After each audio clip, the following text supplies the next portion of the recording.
Well, here we are at DAGDAGIEL, episode number, what did I say it was, 25? 25? 26? 26. 26, something like that. So, I'm Russell KIRKBY, and this is Barry. This is Barry to hear over here. Hello. He's playing Rokan tonight. Down on my left is Avery as Feralt. And we have Charlie as Vespera. So, would you guys like to talk about what happened in the last session? Barry was unfortunately not here because he was having an eye operation. So Would you like the owner there? You guys downstairs. Geralt? Or would you like the owner there? Yeah, alright. So we're just doing a quick recap? Yeah. Okay. So basically, the main thing that happened was Vespera's branch was attacked by the Barrack Isle. So the druidic order that she belongs to. Yeah. So we have been tracking. We've been tracking them. We've fought off several fiends through the investigation. We had a long rest where we were attacked by gnolls in the night, I believe. And then in the morning, Vespera decided that this strange crystal orb that we'd found was very creepy, and basically just yeeted it into the gorge. And it appeared to summon a couple of these satyr-looking fiends when it smashed. Right. And so we've at this point in the story, we've just finished fighting those off. Right. Okay, and basically during that period, Rokan, because you were away, your character has been following them at a distance, making sure that they're not being trailed. You may have killed a couple of quasits on your journey, and in that journey, you've also. I'm going to retrofit one thing, and that is to say that when what's his face. Drazan joined the party, he came back, he will have returned your longbow +1 at that point. Rokan it's a little bit of a tweak. I'm not sure exactly how it fits into the story, but I'm going to put it in there anyway. So, whose birthday is that, do we see? Jojo's? Jojo, is it your birthday today? Goodness me, well, happy birthday. And when will you be coming back to Sunfall, Jojo, and DAGDAGIEL, for that matter? I'm very curious. When the season, I take it, is finished, the theatre season? In any case, you guys have just heft your orb, right? Yep, we yeeted the orb, we fought the fiends off. Yep, and everything has gone quiet, and about that time, you hear Rokan breaking through the bramble and out onto the area where you are by the edge of the ravine. I'll be sitting on a log or something. I'm quite wounded, so I'm just chugging berries. Okay. Rushing them into a sorbet or something, and then just eating them. I see. I see. Haven't I got touchy-healy things? Touchy-healy Yeah, things. but is it worth burning a spell slot on it? He looks at her. She can have a long rest. That'll sort her out. You don't need to blow your spells on her. He looks at her and he thinks, "There's a lot of berries going down. Okay, better leave her. She'll be right." Okay, so we've got some bot in our chat trying to sell us a bunch of nonsense. The answer is no. Don't worry, Jojo's Thank onto you, it. Jordan, Jojo for is being onto that. awesome. Thanks, Jojo. Yeah. And Go get him. He's going to be back for Sunfall next week. Okay, so yes, Rokan, you come wandering in out of the brambles. You know, almost like I haven't seen you two in a long time. Certainly seems like it. Oh, don't Hey, worry. Rokan, where have you been? People behind you. Did you find any druids or anything? Did I find what? Any of my druid clan? Any of the branch? Did you find any of them? Did I save any of them? You might have saved a couple of them actually, but you might have also found some corpses burned, very dead. Me got good news, me got bad news. Some me save, some too late. Them gone on to fire world now. Well, it's the same here, except we haven't found anyone. It's alright. Where did they end up going? Did you tell them to hide? Yeah? Me tell them to hide. What? Okay, hold on. And they went which way? I'm sorry, what? Where did they go, Russell? Where did they go? Where do you reckon you would have told them to go? DAGDAGIEL or somewhere else? DagDagiel's no good for them. No Do good I know of any other place they could have gone? Well, there's not a lot of big places outside of DAGDAGIEL in close proximity. One thing I would like to ask, small towns. if there is a druid that can cast level 5 spells, so is at level 9, they should have access to the tree stride or something, meaning that they can literally just bamf home through a tree. So, Well, that might have happened. Them say they go back home to some tree. There you go. okay, good. Them say that. Hey, Should have done this earlier. the crazy Willy is here with us. Yay. Welcome back. Are you alright, Farrell? I'm a little battered, I'm afraid. Oh, come here. I have plenty of berries. There you are. Help yourself. Thank you greatly. Just doing some math. I will take. I'll take 3 of them. Okay. Go for it. Yeah. So it's 1 less than max hit points, but it's not worth wasting a berry on 1 hit point when we could save it for later. How are you, Drazan? Were you hurt? I'm surviving, I suppose. I'm getting better, I think. That's good. Yes. Is there anything we can do to alleviate your pain? I think a rest would be in order now. Unless... A rest from the fighting? From the fighting, yes. I agree. But we can't do that because we just got up. Alright. So we continue then. We have to. Where are we going now? We've got to find more. We're following the trail from before. There was someone that answered Yonin's sending stone before I shattered mine. We need to find that person and put an end to them. Alright. Alright. And you have some idea who it is that we're chasing? Unfortunately, no. I see. Just, we got to keep going. Very well. I will mount a horse. I will mount Chad. Chad the horse. Yeah.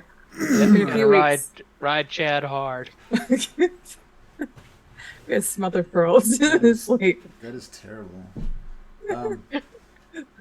I'm not the one who named a horse Chad.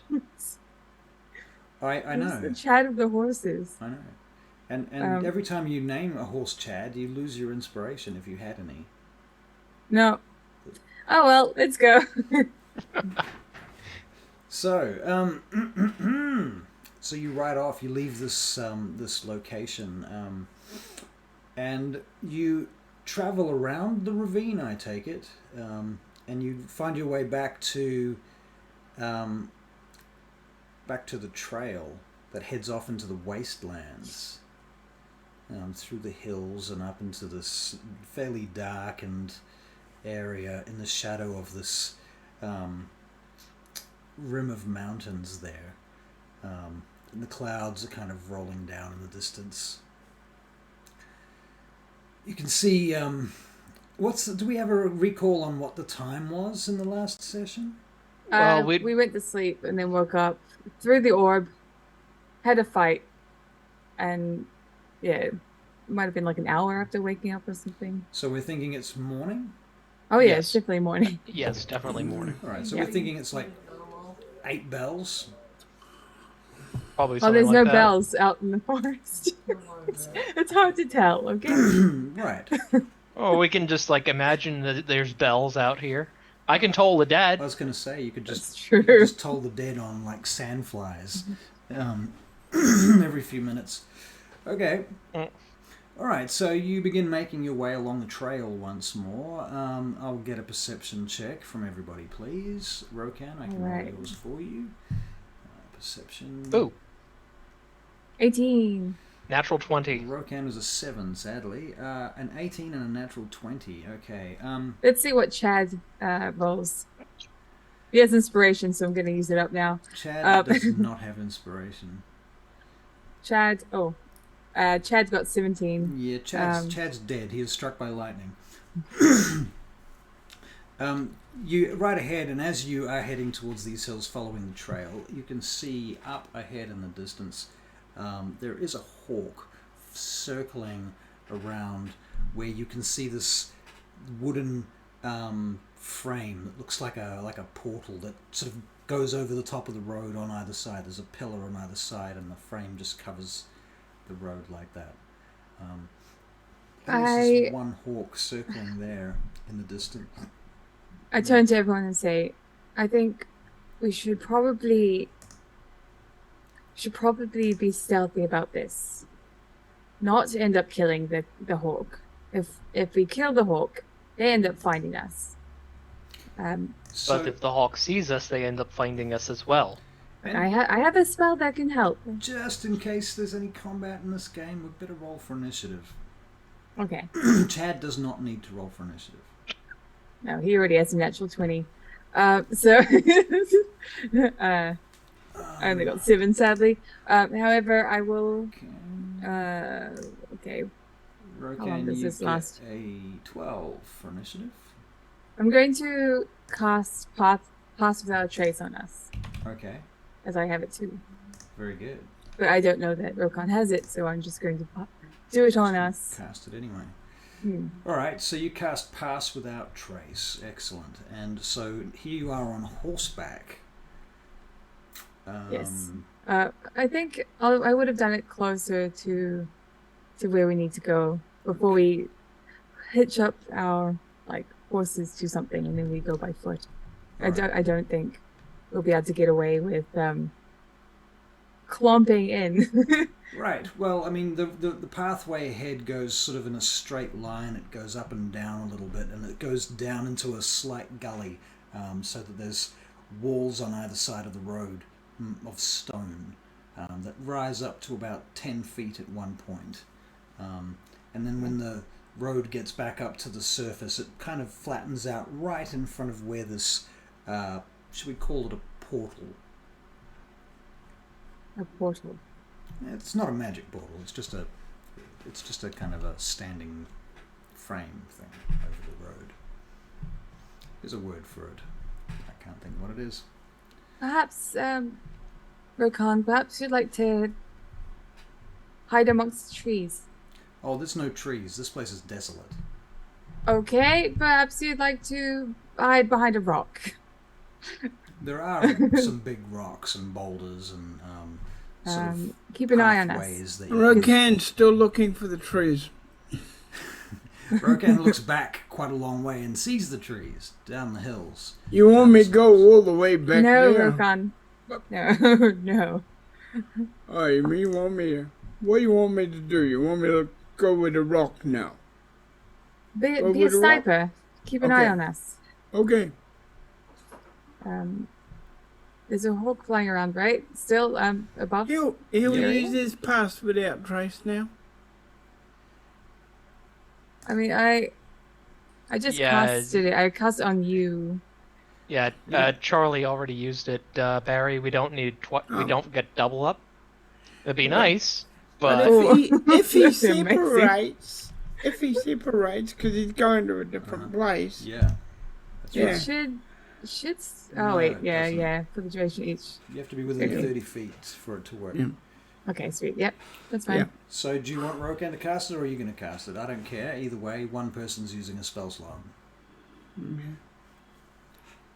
I've used mine. You use yours. Rokan wants to use his because he's going to separate. Yeah. I think the idea is to sort of try and get the upper hand on these mischief makers. Cool. Oh, the Crazy Willy sent us some emotes. Thank you so much. I will have to check that out. I'll have to figure out where you sent them and everything like that too, but I'll get back to that. All right, guys.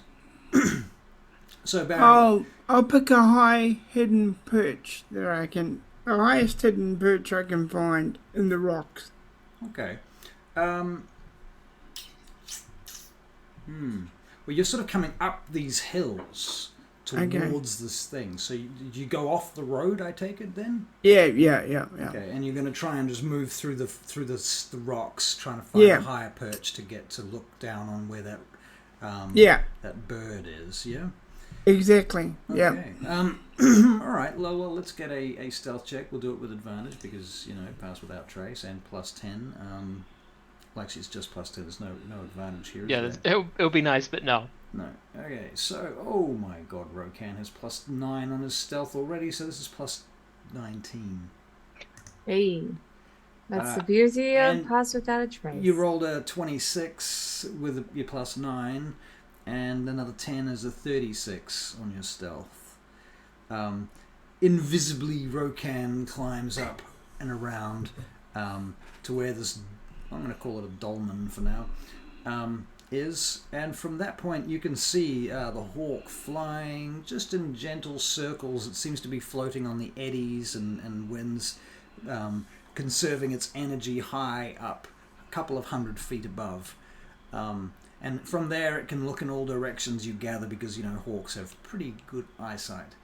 Now, below, where the dolmen itself is, you can see that there is a small tent and a small camp.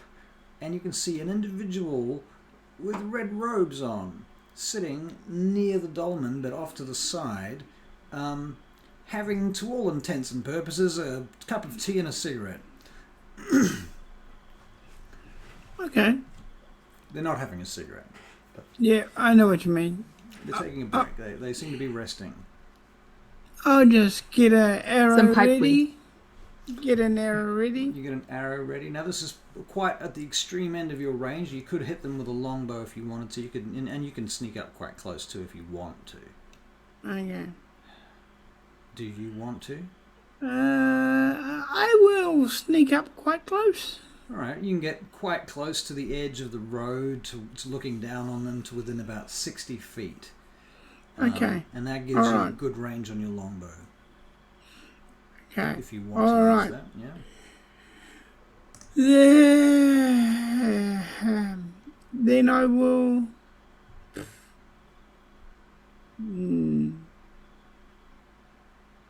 wait and see what's going to happen, but the moment he moves, I'll try and take him out. Okay. He doesn't seem to be doing anything particularly. He seems to be waiting. And he waits for at least 10 minutes. Okay. I will, if he seems to be waiting, I'll wait until I find out what he's waiting for. How long are you going to do that for? Another 10 minutes? Well, given that he has a tent and a camp... It's going to be there for a while. Yeah, you don't think he's going to just go away any second now? Yeah. Okay. So, I'll give it a shot. An aim shot. So, are you going to hunter's mark him or what? Yeah. So, you hunter's mark always. Okay. Well, if you've got spell slots. Yeah, if I've got spell slots, you know what I mean. Okay, so you hunter's marked him with your bonus action, and now you're going to fire at him with your longbow. Yeah. Now, just before we do that, Zephyr's Strike, no. Okay, that's cool. Feats and traits, we'll have a quick look at your range of business. You see the one with that 4? Has Rokan got a 4? I know he's got a 4 somewhere. Is that Rokan? For what? It's something to do with his aiming or the arrows or something. You've got Hunter's Sense. As an action, you can choose one creature within 60 feet. You immediately learn the creature has any damage, immunities, resistances, or vulnerabilities. You can only do that once per long rest. You've got Slayer's Prey. As a bonus action, you can designate one creature within 60 feet, and each turn that you hit that target with a weapon, they take an extra d6. So you could use Slayer's Prey if you hit him. I'll use that. And you have an extra attack, so you get 2 shots. Okay. All right. So Hunter's Mark is a bonus action, 2 attack actions, and you get to add a d6 to all of those, or just one of those? The first time each turn, you get to add a d6. Okay. All right. Yeah. So it's not like Hex. Right. It's not like Hex. All right. So Rokan, we're gonna fire a bow. Longbow. Here we go. Please get it, because I'm aiming. No. Okay, because it's a surprise attack, I'm gonna give you advantage on the first attack. And you rolled a 17 and an 18, which comes to 25 to hit, so that's definitely a hit. So now your longbow damage straight up is 8 points of damage, plus your extra d6 from your first attack hitting, which is 1, plus Hunter's Mark, which is another 1. So 10 points of damage from the first attack. Does that include the braces? What do the braces do? You get like +1, I think. +1 damage. +2 bonus to damage on rolls on ranged attacks. Oh, nice. Right. Okay, so 12 points of damage. Nice.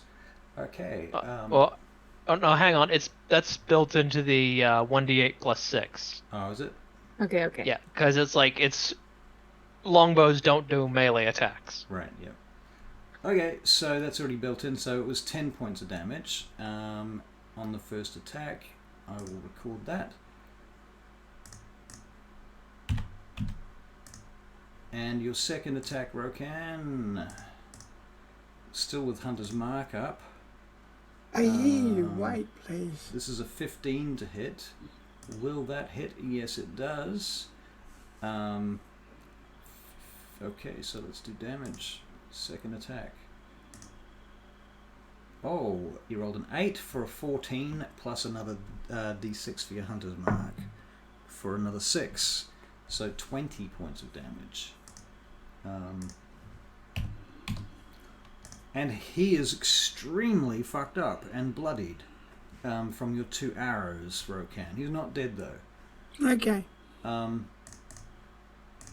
At that point, can you make a perception check, Rokan? Well, I'll make it for you. Okay. And I'm going to go into cover after I finish. Right, so you pop out, you fire, and you move back into cover. As you do that, you rolled a 24 on your perception check. And the hawk, you just see it drop from the sky. And as it does, it turns invisible. Okay. Okay. Yeah.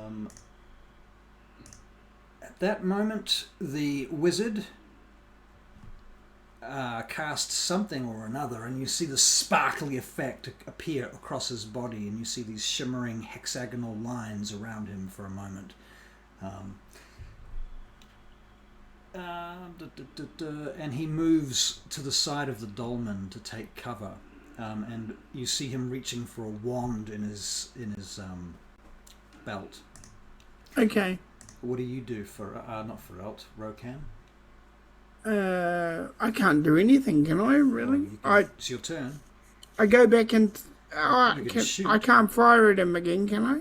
Well, it's your turn, so yes, you can. yeah, I fire at him again. Okay. Sorry, I'm not used to having this many shots. Well, it's only because these two are not in this combat, so it's just you, him, you, him, you, him. I see. So we can't hear it. We don't know what's going on. How far away is? Well, he's basically invisible. He's snuck off and passed without trace, and he's disappeared. Yeah, but I mean, nothing. we would have been watching the wizard. Right. Could you see the wizard from there? I mean, I would have Stolas perched up somewhere high watching what's going on. Right, you might be able to see that with Stolas, yeah. Okay. All right, Rokan, your next shot is a 10, which misses. And your one after that, the following shot, is a 14, which hits. And with your 14 hit, you do 10 points of damage, and you slay that wizard, Rokan. It's like, we should start calling you Mage Slayer. As you do that, this quasit basically transforms from a hawk into a quasit and becomes visible as it basically drops on you and attempts to use its fear thingamajig, which works like this. Is this quasits are familiars, right? They are. Is that the familiar of this dude? It might be. Is if he's dead, like, why would he exist? Well, he may exist. He doesn't have to disappear just because he's dead.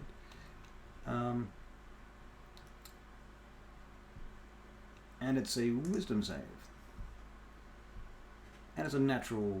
Well, why am I making the wisdom save? You're making the wisdom save. Broken. 13 saves. So it goes at you as it basically lands by you. And just to keep Vespera happy, it hits the ground and disappears after its scare. For cinematic purposes. Okay. All right. What do you do? I signal to the others. Okay. How do you do that? Do you stand up and wave, or I call them forward? Yeah, I call them forward. Hand signals. All right. Very good. You guys can move up then. Okay. Right, I've got to go and do something for Kath. Okay. Right. I'll just stick. I'll be back. I'll stick you on the mute, Sparry. Okay. Okay. So what do you two do? Sneaking up. Well, we're gonna sneak up, and I'm gonna have Stolas look around to see if there's any other threats in the area, because it seems odd that a wizard was just on his own and he was clearly waiting for someone or something. Right. And I don't think it was us. Well, can you make stealth checks then, if you're going to sneak up? Okay. Stealthy, schmalthy. 27 in total. Sorry. Oh god damn it. It's so weird how they do this. 30 in total. Sorry. 30. So that would be 27 in total for Masons if we got passed without a trace up. Right. Should I roll a dice for Jazan as well? Yeah, sure. You've got that? Okay. You can roll for Jazan rolls. He has 18 in total. He's 18 in total, and I'll roll for Barry as well, just in case he moves. 22 plus 10, 32. Okay. I'll roll for Stolas then. Everybody's rolling. Excellent. Oh yeah. So Stolas gets a 19 because he's going to be close to us, so he gets passed without a trace too. All right. Yep. Very good. Very good. So what are you guys going to do now? You've snuck up to where the wizard was, right? You moved up. Is the wizard not? Oh, so his I thought we were sneaking up to where Barry was. Oh no. Oh, okay. No, it doesn't make sense to be near him. He's our sniper. Oh yeah. No, fair enough. Okay. So Barry's up on the side, up on the rise to the left, among the rocks, and you guys are going through this kind of road gorge thing in the middle, and then you start going up, and you come out at the top of this hill where there is this thing like that, you know. Yeah. There's a tent. When we get up to, I guess a little bit closer to where the mage was killed, what do we see? Like, do we see more people? Do we see any prisoners? Or no, you just see a tent. There's a tent. There's a tent. Yeah. Let's smash it to pieces. All right, so you, It's like you walk I up just to it and reach out my knock it hand down. and stop her just because I want to investigate.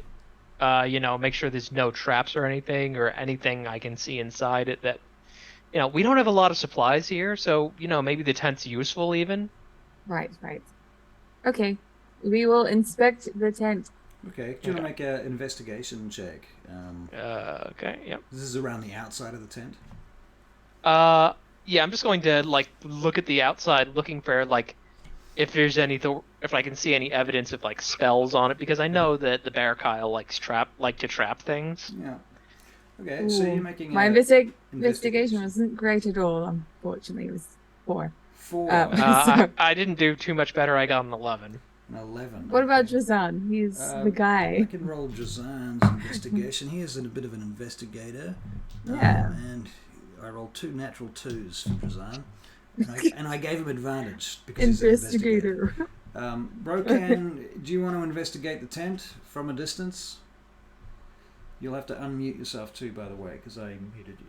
Yes, please. Yes, please. Okay, so an investigation on the tent from Rokan reveals very little with an 8. Looks like a tent. Okay, I will Rokan, go up closer to it. okay, well, Rokan, you can see these two because you're in the sniper position, looking down on where their position is, right? Yeah, These two have walked up to the tent. yeah. So Okay, if you want to stay there covering them, you can. I'll stay where I am to cover them. All right. Excellent. And these guys go up to the tent. So who's approaching the tent first? I'll go first. I've got higher AC in case, and Vespera can pull me out in case I trip off something stupid. Okay. As you get closer to the tent, you notice that the flaps are closed and that there's a cord wrapped around this button holding the flap closed. You can make a Arcana check. Okay. You can see that there is some... That is a 24. 24. Okay. There seems to be some... You're pretty sure you recognize some of the runes and sigils here for some kind of spell. Some sort of protective business going on the door. Does it look like something that I can disarm? You are not entirely sure. Okay. So what I'm going to do is I'm going to back up, taking this Vespera with me to about 20 feet away, and I am going to try and open it with Mage Hand. Alright. So you use your mage hand to go right up to it. And just basically touch it. Right. And as the mage hand approaches the door, the tent flap to the entranceway,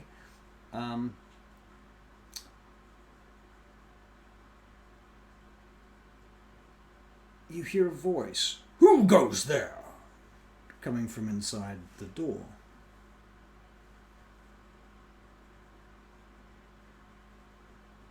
I don't answer. Me neither. And I dismiss my mage hand. You dismiss it. Okay. Yeah.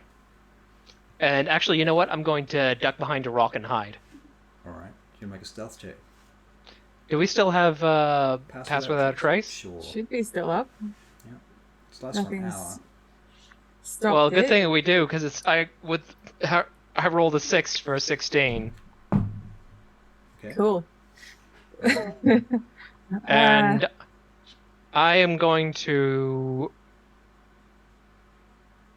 hold a firebolt in case a wizard comes out, and end my turn.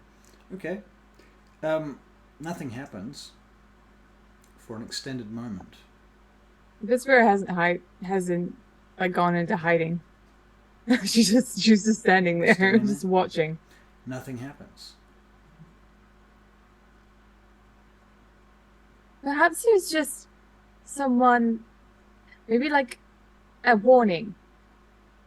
It could be a recording. What we should do though is we should check the corpse of that person. Okay. Yeah. we've got things to look through. Okay. I'm going to bring out Theo. How close are you to the tent right and now, Vespera? we were 20 feet, so 20 feet. Okay. Plus whatever to the rock, so would be within 30 feet. Okay. And that's you too, Ferrand. Yes. Okay. I'm going to bring out Theo and ask her to teleport me if anything explodes Right. as I go closer to the tent. Very good. Okay. No problem. Theo comes out and you instruct Theo to do such. Yeah. And what do you do then? I go closer to the tent. Right. And as you get to about... How close do you get to the tent? I get closer. Closer. Well, what, 5 feet closer? 10 feet closer? Well, slowly I'm going closer, Right, so I guess it depends you get on to how 15 much feet. time You get to before something explodes. 15 feet, nothing happens. Okay. 10 feet. Suddenly this voice goes off. Master, master, intruders, intruders, master, intruders. I go closer. There's an intruder here, master, master. I As you get closer, yeah. you can see on the front of the tent, where this button is, there's like this little mouth talking. A little mouth. Ah. I'm pretty sure Ferlt knows what this spell is. I go up to that. I go up to the tent's door. Uh-huh. And Master, master, master. Intruder alarm, intruder alarm. I'm gonna get something like a Alert, alert. a pulled up like flower or something and shove it in that little mouth. And then I'm gonna open the door. Okay, so you tear open the door and do you step inside? Yes.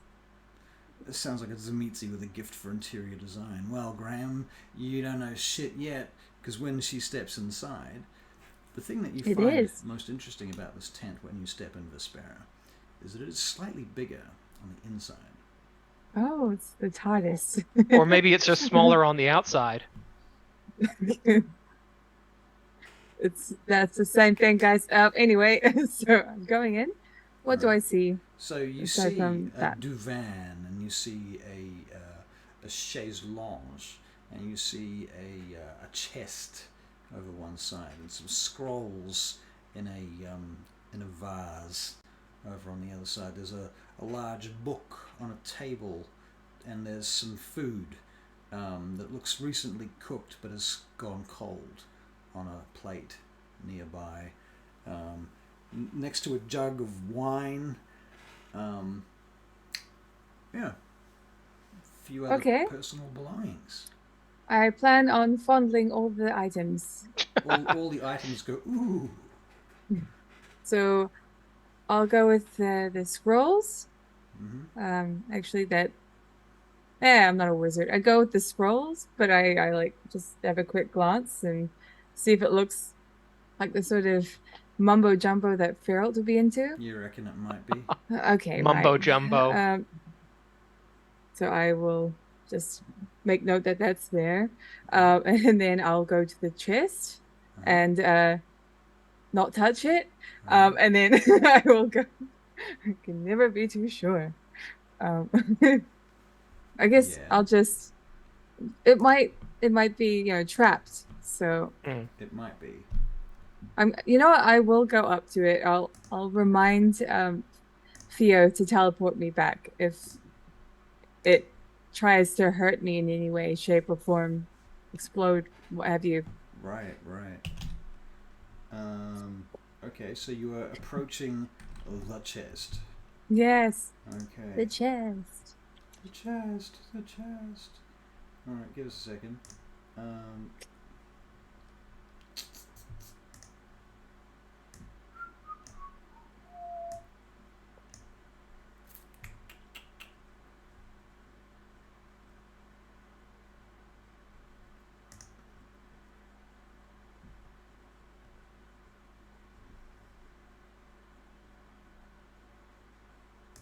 Well, that's just for fun.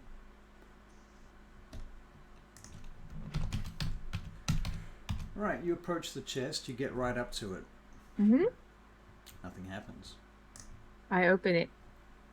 Okay, well, it's locked. Okay. But it feels... can you make a perception check? Okay. Perception. Ooh. 23. 23.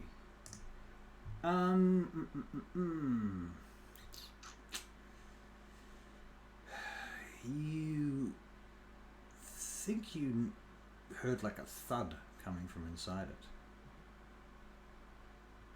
Knock, knock. Hello?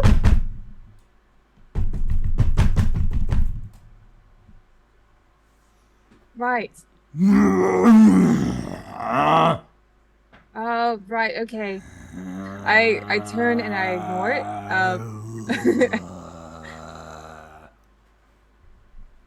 And I try and find something else to explore. Something else to explore. Well, yes. There's... Barrett. Yep. Come Okay, in here. I'll go into and I'll go in then once she calls me. Okay, Faralt, you enter. So you see the things as I have described. Yep. The scrolls? Rokan, you're watching from above, right? Oh yes, this has been grumbling and growling and I didn't like it, so I just ignored it. It might be another one of those mechanisms, kind of like the one that was screaming master outside. I don't think those can make a chest Yes, I rattle am. like that. Oh. So basically, I'm going to go and investigate the chest. Okay. You make an investigation careful. check. Sorry, say again, Russell? Investigation check. Oh, okay. I'm going to ask Vespera for guidance. Oh. Of course. Okay. So I've got guidance if I need it. Yeah, I'm gonna need it. Even with... So that's a 12? 12 for investigation. Yeah. Magic chest. Not sure what. Okay. Some protective shit on it. Yeah, so basically I'm going to call out to the chest. Is someone in there?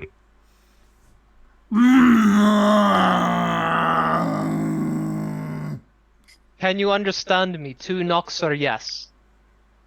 One moment.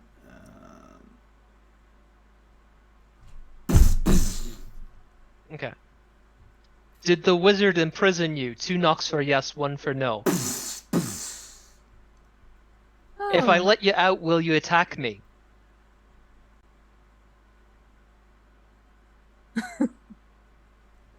Would you like to be out? 1 second. Oh. Okay. You said, would you like to be out? Yes. Okay, but what did it... Was there no response to me asking if they'll attack me? No answer to that, yeah.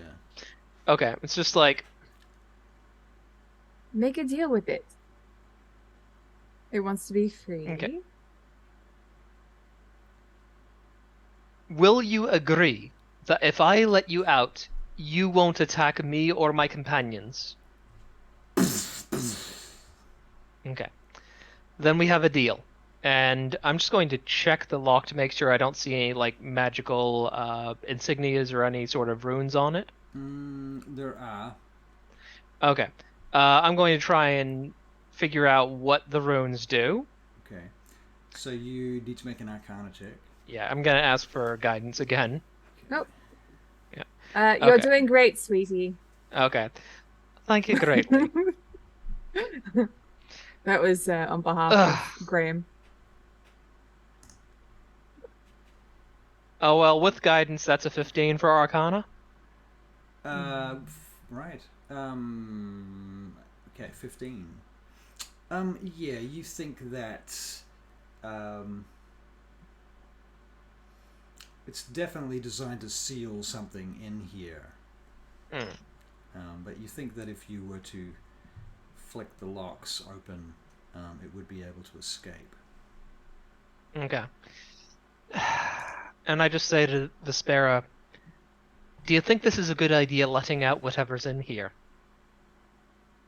Not particularly. Do you want to do it? Oh, well, it's... I think Well- it would help to know what it is.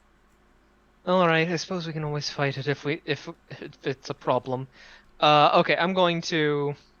So you said it's locked, Yeah. so I'm going to pull my thieves' tools out of my bag of holding, and set to work on the lock. All right.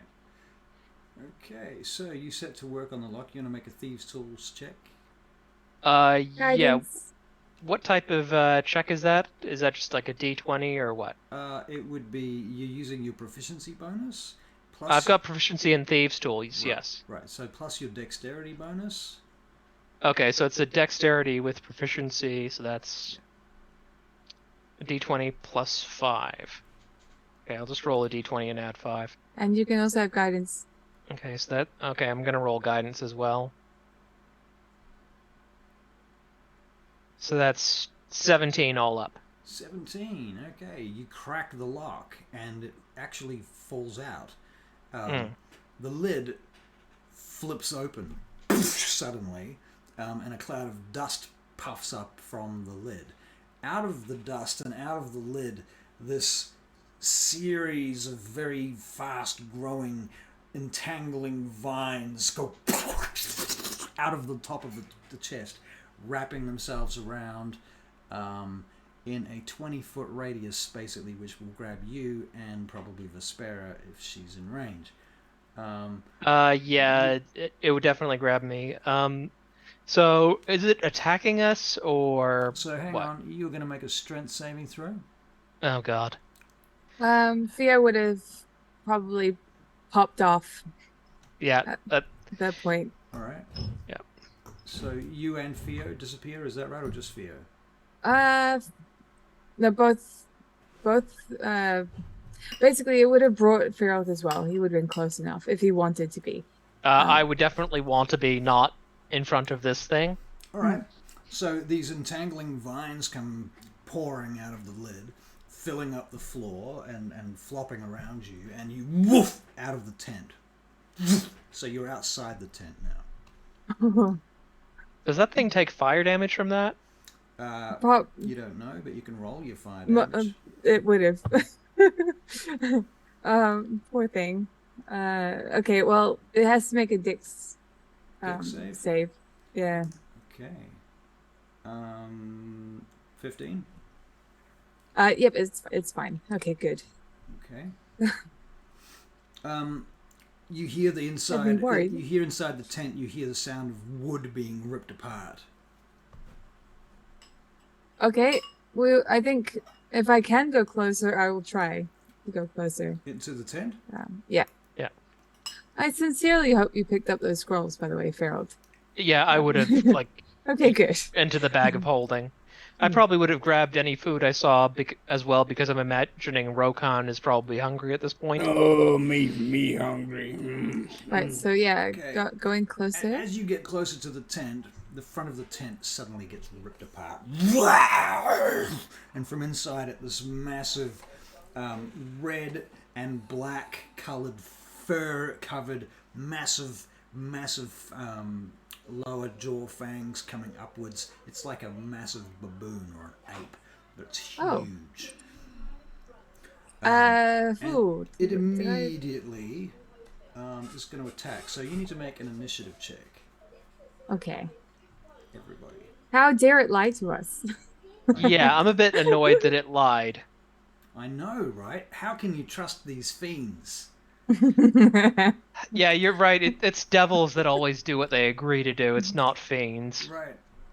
Okay. Initiative for Rokan. Did I roll for that?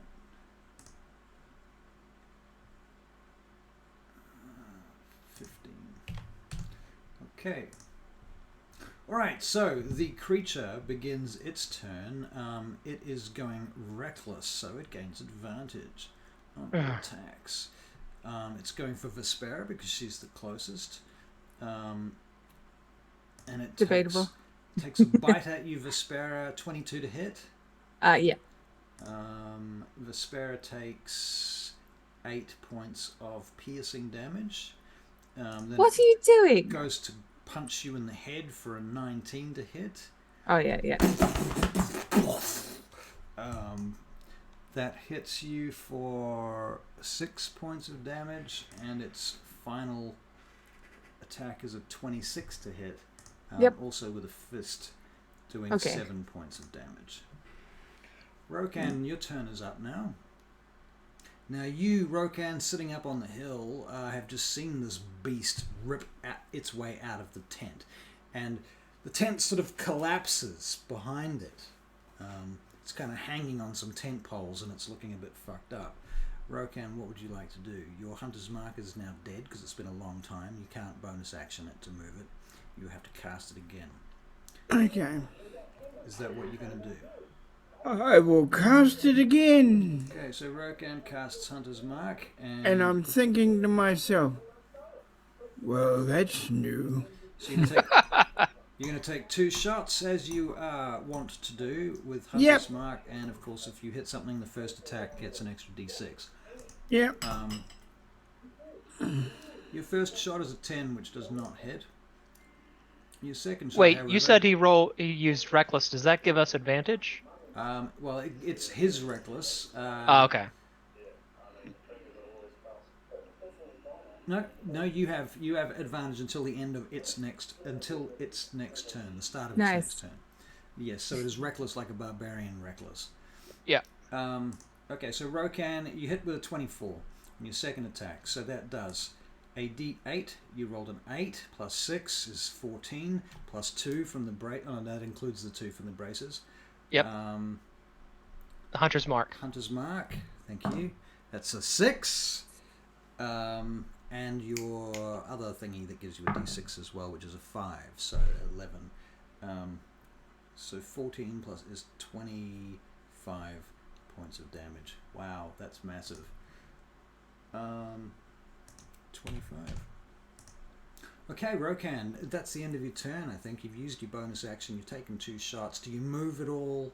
No, I go back into hiding. Okay, Yep. so you pop back into your hiding spot. Vespera, it is your turn. Okay. Well, I didn't like that. I am gonna have Theo teleport Feralt and myself out of there. It will have to make a dex saving throw. Now, where are you pulling back to now? Because the area is kind of surrounded, and there's like a 10-foot high wall of stone. Okay. Well, there would be a pathway we came There's down, the pathway though. you came from, and there's the pathway to go. Okay. Yeah. I wouldn't mind like going to somewhere where I could get to cover after this. So if it We wouldn't know what's on the pathway past us particularly, though, so it's probably better to go back the way we came. okay, You well, can- if there's yeah. a rock or something, or Okay, so you're looking for Yeah. cover, basically, is the plan, right? if we can head towards cover, that's Head good towards enough cover. for me. Okay, so you teleport 15 feet. Is that right? Yep. I make a dex That's save. fine. Yes. Okay, and it's a 19. Okay, well, that's fine. I'm going to take Theo and we're going to go into hiding. My action will be to hide. Okay, so you're gonna make a stealth check. And also I rolled the con save, so I still have pass without trace up. Mm-hmm. Yeah. Okay, cool. Is that the end of your turn? Yes.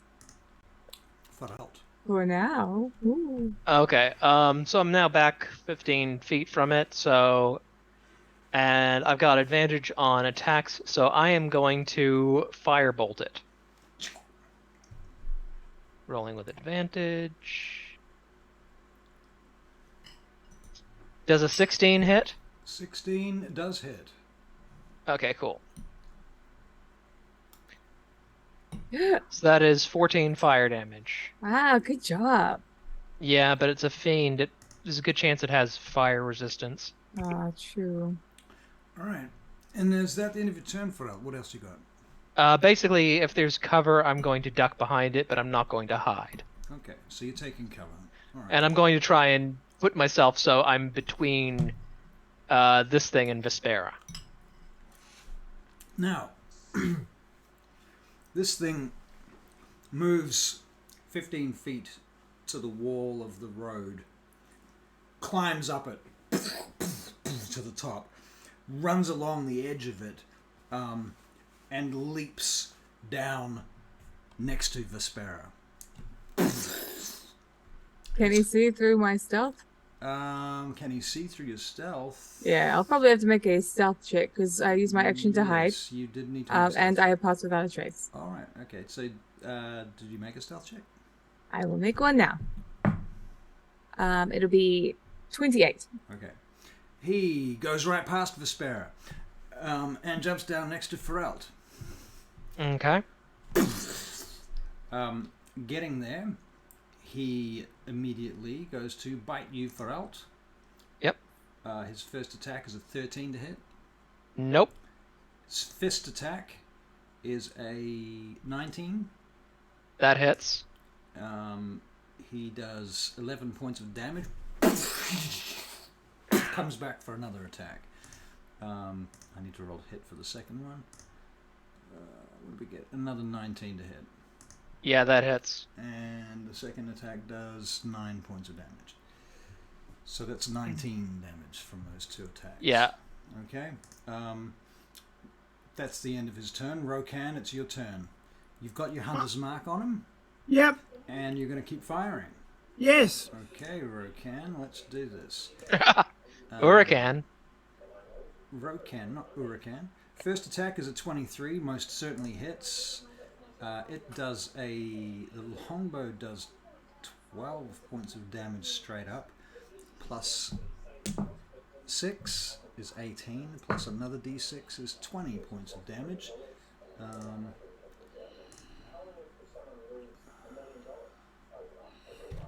Yep. Oof. Okay, now this creature appears to be bloodied. Vespera, it's your turn. What about my second shot? Oh, thank you, Rokan. You do have a second shot. Crikey, and you did that much on your first shot. Okay, that's a flaccid 20, so it hits. It does a further 9 points of damage straight up, and your hunter's mark does another 2, so it's 11. Okay. My apologies, Vespera. It's alright. Um, I go back into hiding. Great. I'm going to run up along with Theo, and I'm going to slash at him using Primal Savagery. Okay. Show him. With my 16. 16 hits. Yeah. Yep. 2d10. That would be 14 points of acid damage. How do you kill him? Oh, well, I guess with a vengeance. I am going to run up behind him, hop on his back, and just tear out his throat or something around him. You know, like, oh, you can, and tear his spine out of his spinal Oh column. no! What is this? Mortal Kombat? Yeah. Finish him. Fatality. Right. Okay. Mm.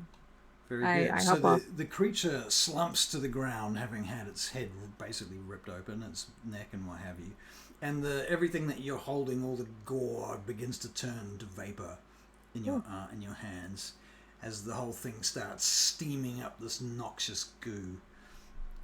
Ow, that hurt. You okay, Farrell? I'm a little battered. Me too. If I create more berries, this would be not all my power, but it would be a good portion of my I believe it might be better to just take a rest for a bell. It's a good idea. Let's have a look to see. I mean, we didn't even check what that wizard had on him. Should we go do that? Yeah. So I'm gonna climb up the hill to where the wizard was and just have a look through, see if I can find anything interesting. Okay. He's got some of the usual stuff. He's got a wand on him. Mm-hmm. this is a little bit different to some of the other wands you've seen, but similar to yet another type of wand that you have seen. So it depends. How many wands has Ferrelt seen belonging to Barakyle wizards? Probably a lot. I mean, in his backstory, he's probably seen several, so he's probably got a good chance All right. Why don't you make an investigation check? having seen this before. You can make an investigation check. While you do that, I'll be right back. That's a 12. A 12. You're not sure. You're not sure. Yeah. You've seen Okay. stuff, but Yep. did we go through? Have you figured out what's in the ring of spell storing and what's on the spell scrolls yet? Have I told you that? Not yet. You have not mentioned that to me. I your brought it up with you, but you didn't give me an answer yet. But your character does know. My character, well, I mean, it's like, I assume identify tells you what's in a ring of spell storing. Otherwise, it's yeah, it's just like, I'm just gonna fire random spells out of this thing and see how it goes. Right. Okay. The ring of spell storing has 2 spells in it that you have been able to ascertain. Yep. One of those spells is mirror image. The other one is fly. Ooh. Okay, well, I'm gonna be keeping an eye on those. The scrolls. Yep. Magic missile. Knock. Detect thoughts. Disguise self. Unseen servant. Arcane lock. Spider climb. I'll go through them again when you need them. Yeah, sorry. I got magic missile and knock. What were the other spell scrolls? Detect thoughts. Disguise self. Unseen servant. Arcane lock. And spider climb. Nice. Okay, so we got some good mobility ones. What about alarm? No, that wasn't included. Cause like it just makes sense. You've got that little mouth dude. Yeah. That was magic mouth though, not alarm. Ah, okay. Magic mouth. Well, I can cast most of those without having to make a Arcana check. Nice. I'm gonna go check on Jazan. Okay. He's So does around the somewhere. wizard have any, like, I know they usually have like a ring and an amulet on them. Yes, he has the standard amulet, and a ring, Okay. as well. But what I will say is that you can make me another investigation check, please. Okay.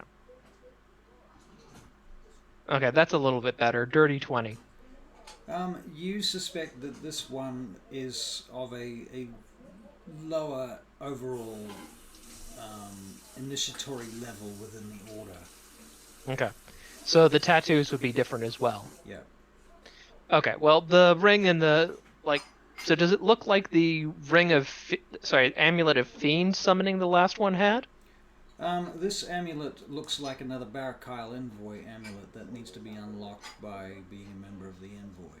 Okay, so it is, the attunement is specific to them. Yeah. Okay, so I'm going to be collecting these because, I mean, I'm an artificer. Magic shit that I don't know what it does. It's like my bread and butter, so it's going to be like, I think it's professional interest. It certainly spiked your interest that you can make things that are specific to certain orders.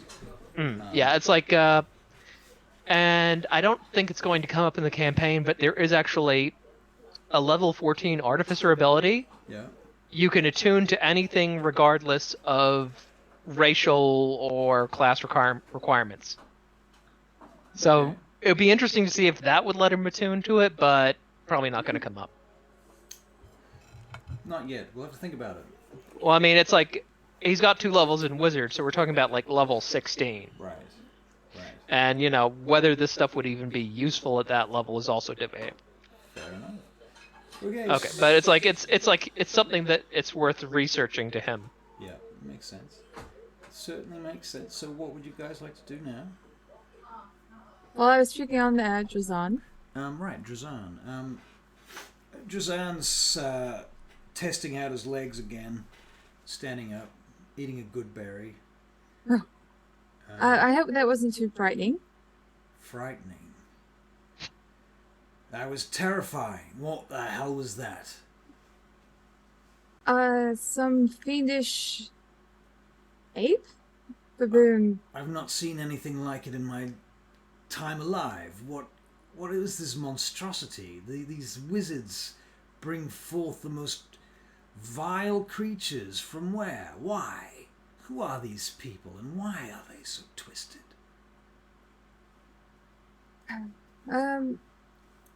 Well, that could be something we find out in the future. Maybe we could try and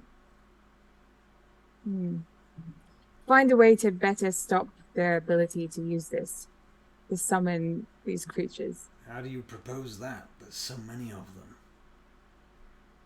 I don't know. We keep going, we find someone that can perhaps help us here. It's not something I've ever seen a druid be able to do, anyway. Well, not one of us. I have seen some druids bring about other little creatures, though, like little fae. Now, out of game, if I recall correctly, you guys were generally heading towards some ruins. Was that not right? Well, we were tracking some of Vesper's people. Yeah, we're doing that. Right. And then we're going to look for some ruins later. Right. Yes. Right. Okay. This is the most important thing. And Drazan knew about the ruins as well. He's the one that mentioned them. Yeah, that's right. I will survey the surroundings once again. Okay, so we're going to make a perception check for you, Rokan. Yeah.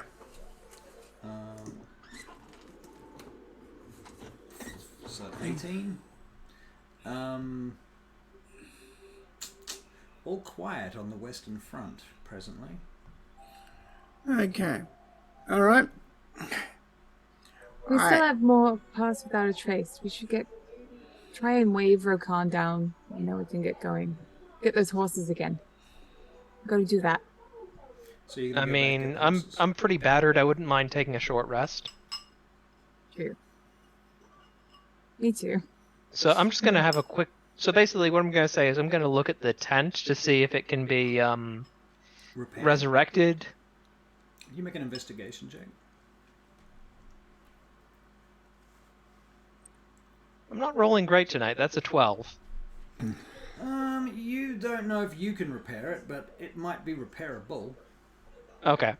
Can I see if there's any way to, like, it obviously can be made compact somehow. Can I have a look around to see if I can find anything? Again,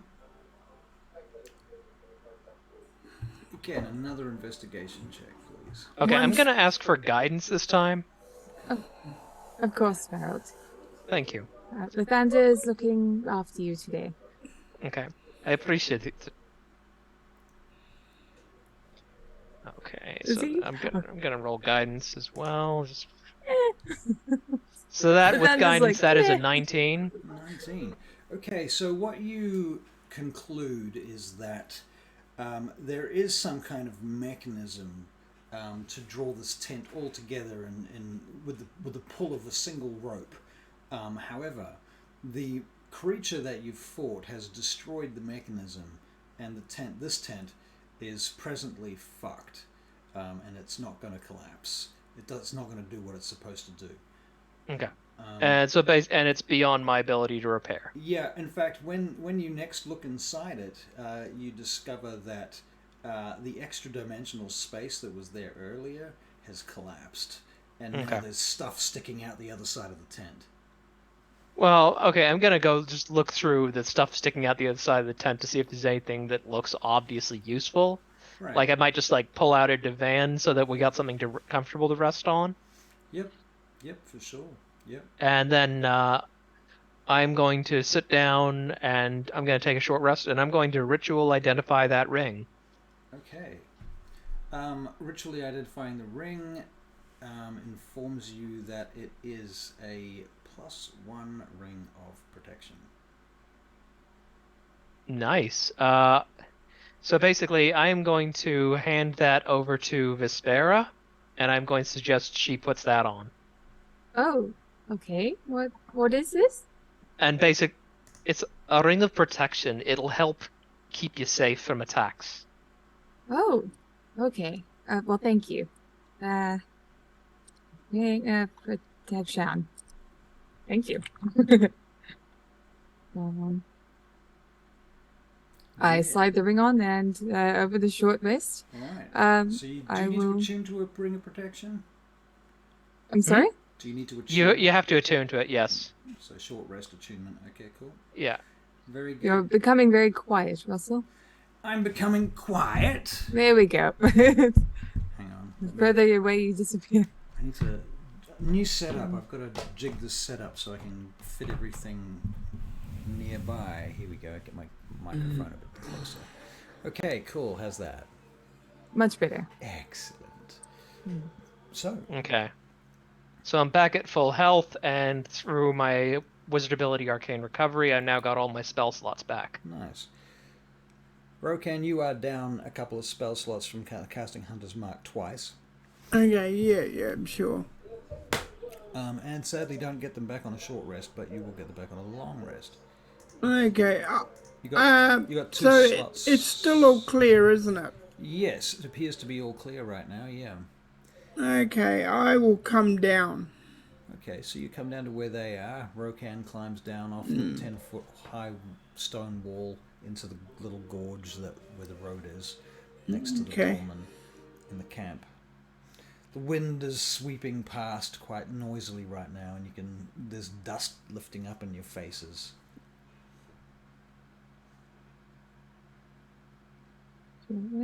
Up ahead, you can hear the sounds of carrion birds, vultures.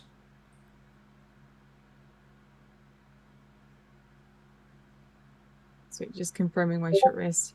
Okay. Confirm your short rest. Yes. Yep.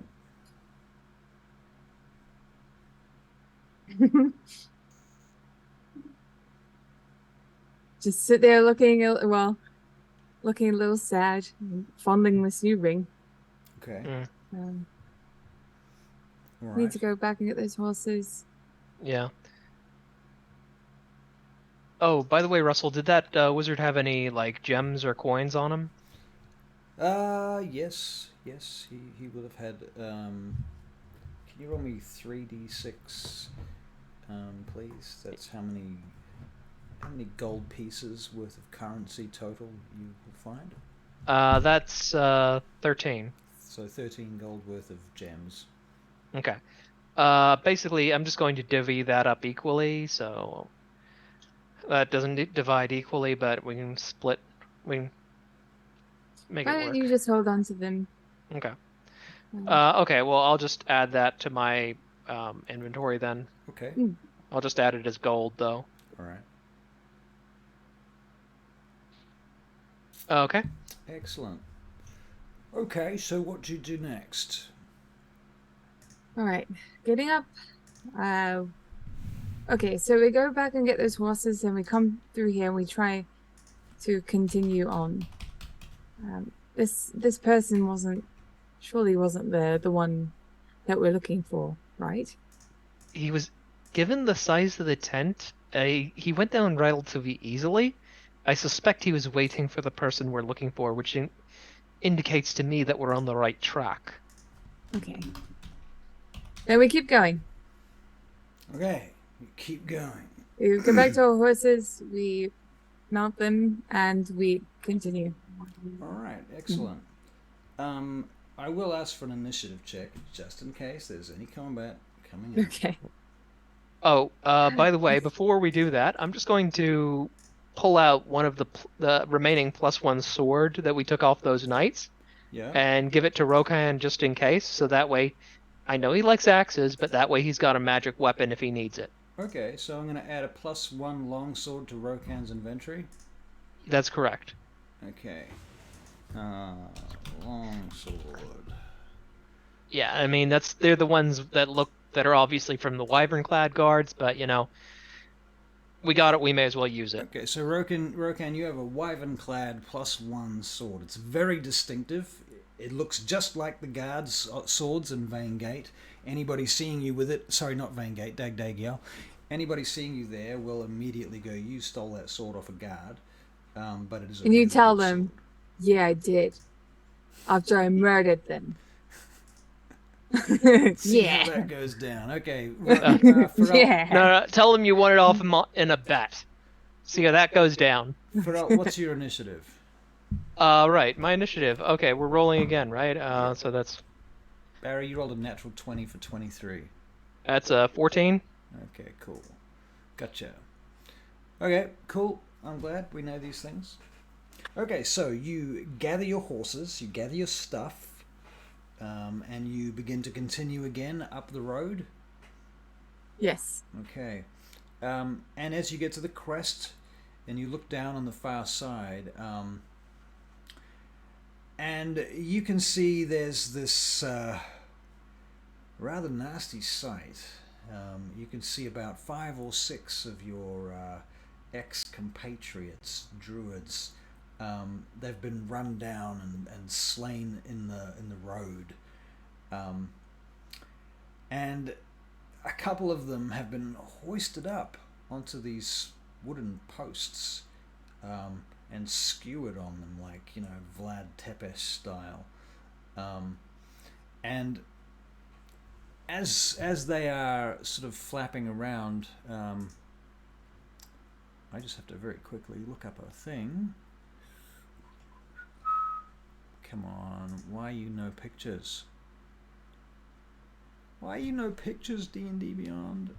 It's being very slow. Okay, I'll just Google the motherfucker.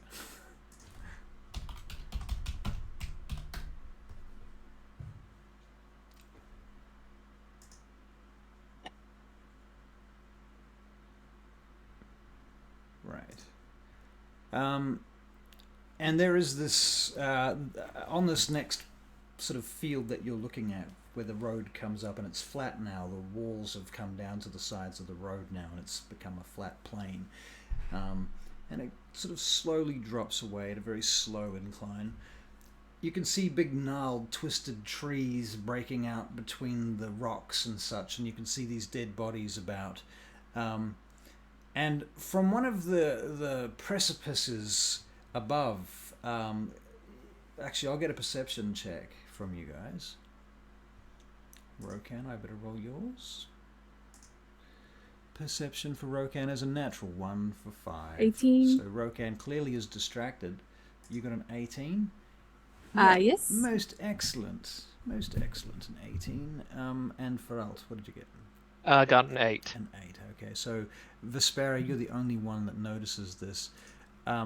You see this winged creature with long hair and female form, but with clawed feet and clawed hands, swoop down, naked from above from the cliff tops, grabbing and tearing at one of the bodies, and ripping half of the torso away. All of their entrails slough out onto the road, and she rips the top half of one of your dear friends right off their torso and carries them up to a rock, dropping the body there, what's left of it, and then feasting on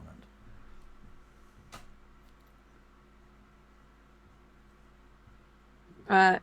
So Vespera is like, she will like bow her head down and hide behind her bangs. Mm-hmm. She's not very happy about this at all. As she continues munching on this piece of corpse, you begin to hear the song come out from above. Everybody is going to make a wisdom saving throw, please. Okay, wisdom. 13. 12. That's a success. 13. Success. Rokan, your wisdom save is an 11, which is a Is that a success? Uh, It is. that is not what I wanted. Meets and beats. Okay, so I'm rolling one for Drazan as well, and he didn't do very well. Drazan didn't do very well. No. Okay, so while Drazan is charmed and incapacitated, he starts moving directly towards one of these creatures, another one that you didn't see, where the song is coming from. Drazan, where are you going? He does not respond. He just keeps moving as fast as he can. Oh, fuck. Okay, we expect fighting. There are winged people. Fuck. Fuck. Yep. Okay, now, Rokan, it is your turn at this point. And at this point, you're probably beginning to notice what's going on.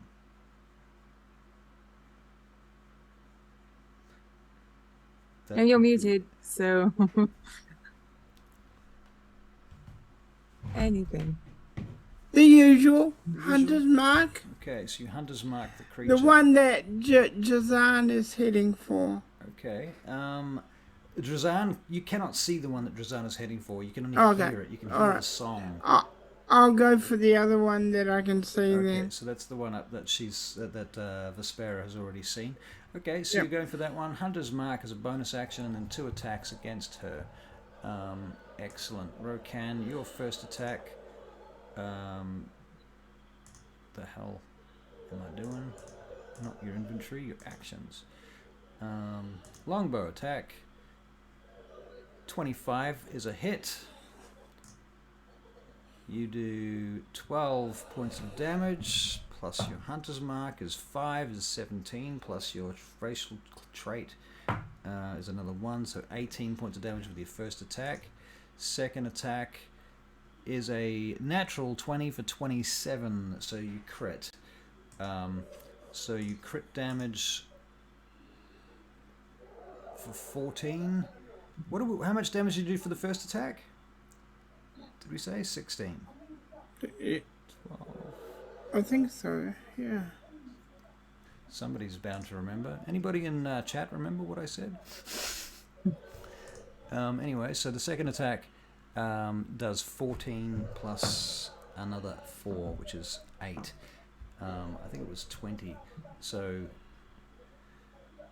20, 30, 38 points of damage in one turn is quite a lot. How much did I say? 38. Yeah. You kill that harpy. Nice. With 2 arrows in one turn. Okay. All right. So she's munching away at the skull of one of Vespera's druidic order members and dear friends and cousins when it gets shot straight through the head by one of Rokan's arrows. Thralt, it's your turn. Make a perception check. Okay. That is a 15. Very good. You can see another one of these harpies coming down from the other side of the cliff. Okay. I am going to throw a firebolt at that one. All right. It's flying at a speed of 40 feet. Firebolt, roll to hit. Does a 25 hit? 25 does hit.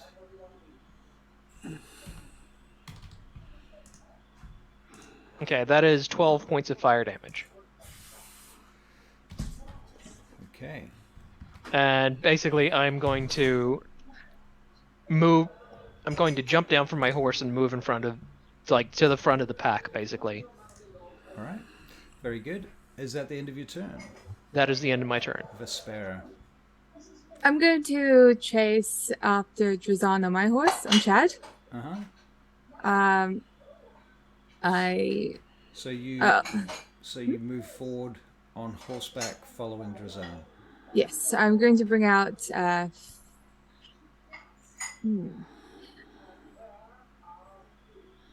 Theo keep up with a horse?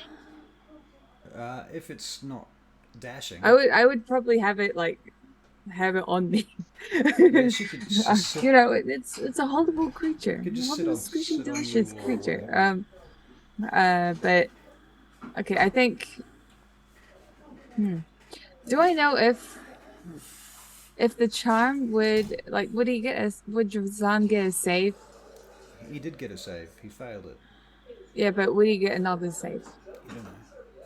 Okay, well, fuck. I think I'll just chase after him. I'll create a flaming sphere in my hand. And if I see that bitch, she's gonna eat some flaming sphere. Not flaming sphere, the other one, sorry, the flaming produce flame. Produce flame. Yeah. Okay. Yeah. That's a bit different. Yeah, just the little. Yeah. All right, roll to hit. Okay. Do I see her? Well, you're going around the side of the thing with Drazan. Yeah. Drazan comes around the corner, and because he's ahead of you, he turns out of your view. Well, I'm following him, so if he also. You're following him. Yeah. And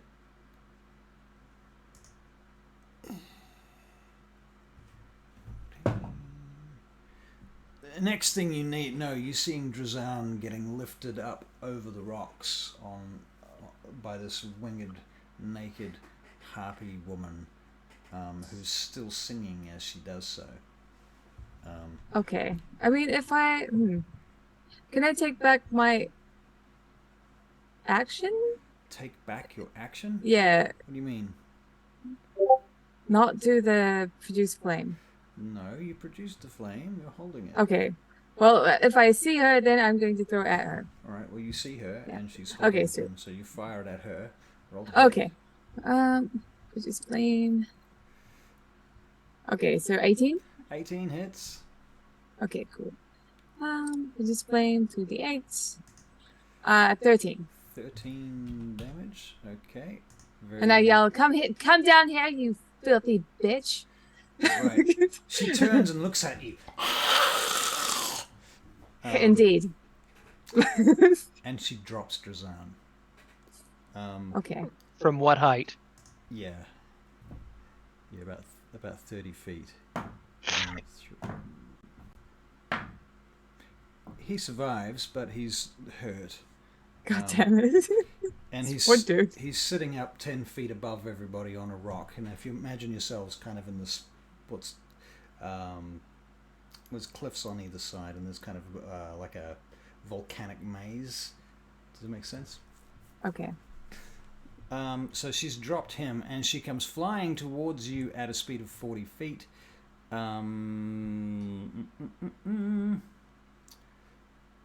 She quit her song, though, and you see that she has in one hand a club. Okay. And she's bringing it down on you, Vespera. Makes sense, yeah. Yep, first one is a 16 to hit. It deflects from my shield. Not from your ring of protection. Yeah. Okay. Not good. today. Not today. Okay. Next attack is a claw for an 8, which is not going to hit you either. Nope. Excellent. Okay. Dodge. At that moment, another creature similar to these two, but who looks bigger, scarier, older, darker, and more wicked, pops out. And D&D Beyond will not let me use this damn thing. Fuck! Oh, God, I hate that. Fuck! Okay, hang on, I have to find another stat block. Is it the Chad of the Harpies? Yep.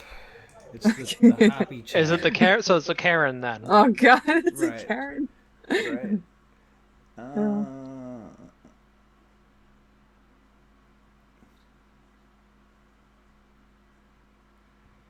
Okay, so first of all, Vespera, what is it that you most desire? Oh, vengeance, probably. Vengeance. Just a little vengeance. All right. She places a vision into your head of you achieving the vengeance that you wish to take upon the Barakyle envoy. And it is a very satisfying and graphic image. where you destroy hundreds of Barrack Island Void Wizards and you just burn them all to hell. Nice. Can you make a wisdom save? I probably shake out of it with a 25. Yep, so for 25 you are not paralyzed until the end of your next turn.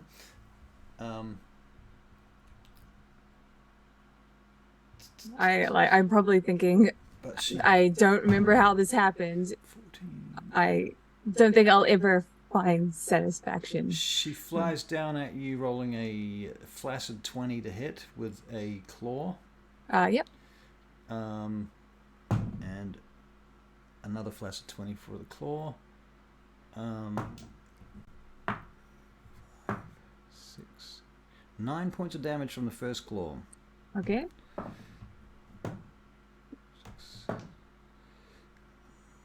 14 points of damage from the second claw. Okay. Right. Alright. And it is Rokan's turn. Can I see the bitch? You can. Okay, I aim. Hunter's mark. So bonus action, Hunter's Mark, 2 shots. Yep. Okay. Gotcha. Rokan rolling to hit the longbow. And I'll do that creature thing if it helps. Yep. Because it's a creature. Creature thing? Hang on, what? What do you call it? 24 hits, and your second attack, the arrow breaks with a natural 1. Okay. The first attack certainly hits, and it does 8 plus 5 is 13 plus 3 is 16 damage.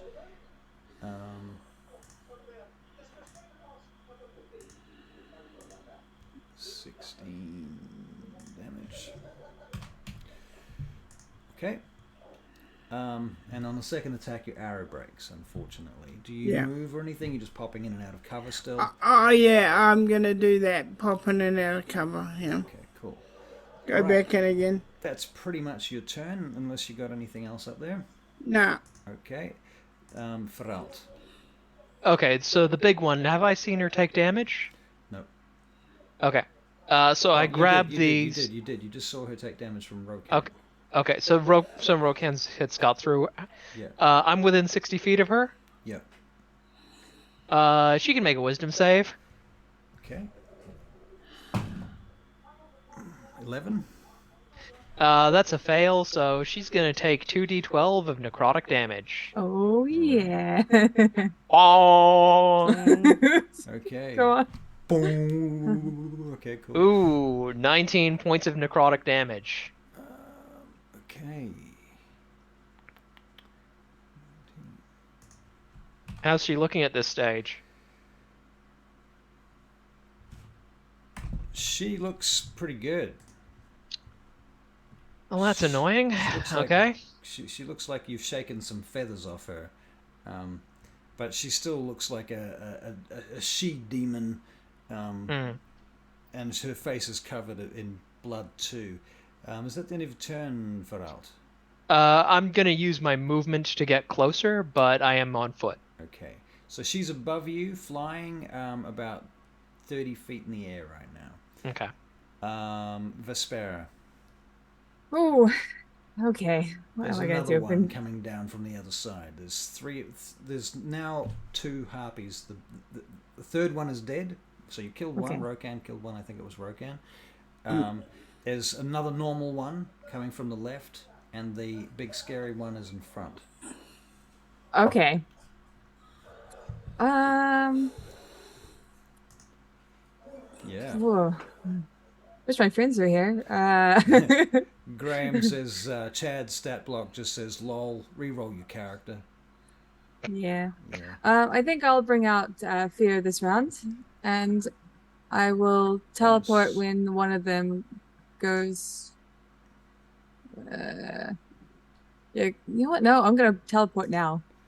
I'm gonna teleport now, Okay. and then I'm going to run to get a bit of distance from them. So you're moving away.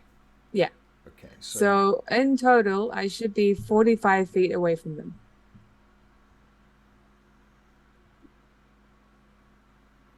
Also, they have to make dex checks. Okay. Dex checks. Okay. Yes, so please. first one is a 13. Eat it. Oh, yeah, eat it. Does that fails? Is it just the one? The second one. Yeah. Gets a 20. Okay, sweet. So this dude takes 5 points of fire damage. Okay. All right. And I get 45 feet away. All right, you get 45 feet away. Excellent. Okay. The first normal harpy, she swoops down next to where you are, and as she lands, she tries to club Vespera on the back of the head. You said they have 45. They have 40, right? 40 feet of fly, yeah. Okay, sweet. So 12 to hit is not going to hit you, Vespera, is it? No. And then a claw attack with the offhand is a 9. She misses you with that too. Excellent. Okay. The matriarch, she is also near you, Vespera. She flies around you to get a position opposite the other harpy to get advantage to attack you. Okay. And she goes to hit you with a club too. That is a natural 20. Okay. Hang on. Silvery barbs. Silvery barbs. That's good. You. And I'm going to give advantage to Rokan's next attack. Okay, so silvery barbs. All right, and she So misses. All right, so the silvery barbs deflects the attack, and she misses her hit. It was not a critical. Nice. Her claws, however, are still coming. 14? Nope. No. And 17. That one will hit. Okay. Yeah. Okay, so 7 points of slashing damage from the claws. Okay. All right. Vespera looks very, very bad. Like very, very, very bad. Vespera's got 2 hit points out of 40. Yeah. Okay, Rokan, you've taken no damage. What are you going to do? Still shooting? Just aim at the bitch. And remember, his first attack has advantage from silvery barbs. First attack has advantage from silvery barbs. Okay, so longbow with advantage. Roll. 19 hits. Okay, so that's D8 plus 6 is 9, plus your hunter's mark is a 6, is 15, plus your trait, 15 plus 3, 18 points of damage from your first attack. 18. Let me record that.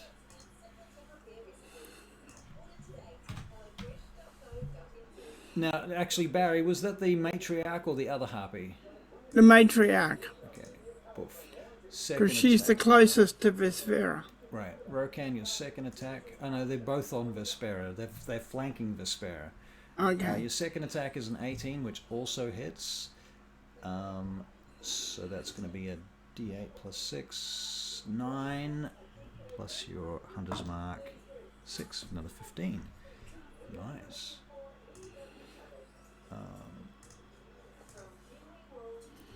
15. Okay, so you did like 30 points of damage. All right, you got any other actions, bonus actions, movement, flavor, or dialogue? I don't know why, but he blows the horn. He just blows his horn? Yeah. He's going to blow his horn. All right, as a free action? Yeah. Okay.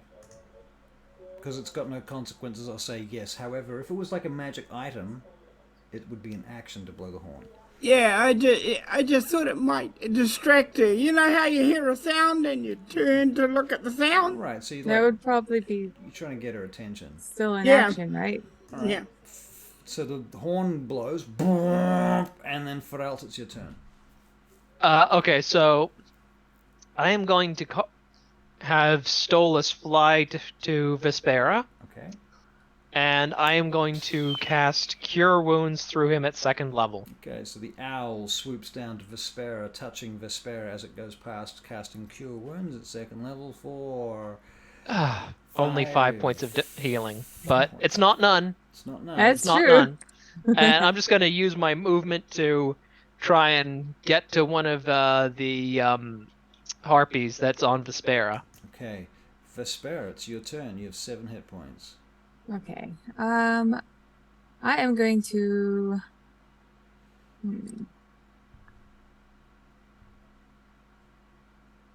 I'm thinking of bringing a moonbeam down. Oh, yes? At 3rd level. You're thinking of it or you're doing it? I You mean, might if want I- to move first. No, because I won't be able to without taking a provoking. Teleport. I'm thinking of doing it afterwards. Because, like, it's not going to hurt me anyway. It's Okay, not fair like I enough. start my turn there. So, I think I will bring it down on me. No, wait, and- stop. The moment you enter it, you take damage. But when I bring it on other people, it doesn't happen until the start of their turn.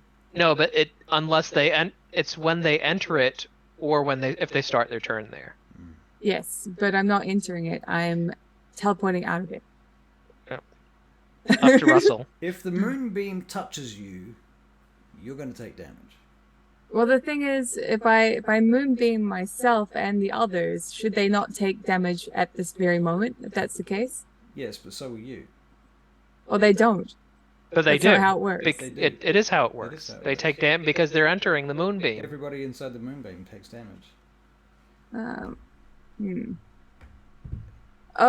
you know what? I'm going to just flag it. Stuff that. I don't want to argue it, so why not use it in the first place? I'm just going to get out of there, and I'm going to, I'm going to disengage. Take Theo with me. Okay. I will have her. Teleport. No. That's. Hang on. I'm just going to check the spell Moonbeam. Silvery beam of pale light shines down on a 5-foot radius, 40-foot high cylinder centered on a point within range. Until the spell ends, dim light fills the cylinder. When a creature enters the spell's area for the first time on a turn, or starts its turn there, Yes. it is engulfed in ghostly flames. Now, I mean, basically, when the beam comes on you, that is you entering the beam, is it not? That's never how I've used it. That's never how we've used it in the past. Okay. But anyway, I'm not going to use it. I'm going to bamf out of there and then run. Boom. I think that's probably good enough. And then I will. I'm going to use my my own innate healing. So you've disengaged, right? No. You didn't disengage. You're teleporting. No, teleporting, running, and then I'm going to heal myself. Okay, cool. Yeah. How far do you get? 30 feet? It'll be 45 in total. 45 in total. Okay, with the Yeah. 15. And teleport. they get to make dex saves, don't they? Yes. Right. Okay. The first one fails. Okay. So healing. So 34, so okay. And the second one 6, 7, succeeds. heal. Okay. So the person that failed can take 6 points of fire damage. 6 fire damage. Okay. Yep. So the lesser of the two harpies, she screams as she catches fire, but she's looking about as fucked up as you, actually, Vespera. I'm at 14 now. Oh, well, So- as you were a few minutes ago. A few moments. Yeah. Okay. Is that the end of your turn, Vespera? Yeah. Okay. The first harpy flies after you. She can't keep up with you. She's still 5 feet away from you at the end of her turn. The second harpy, the matriarch harpy. One moment. She.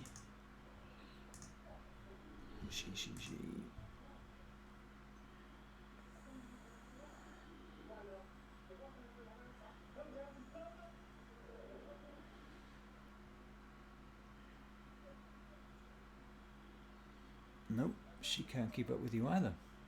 Okay. So both of them are trying to keep up with you, Vespera, as you teleport. And that's pretty much their turns.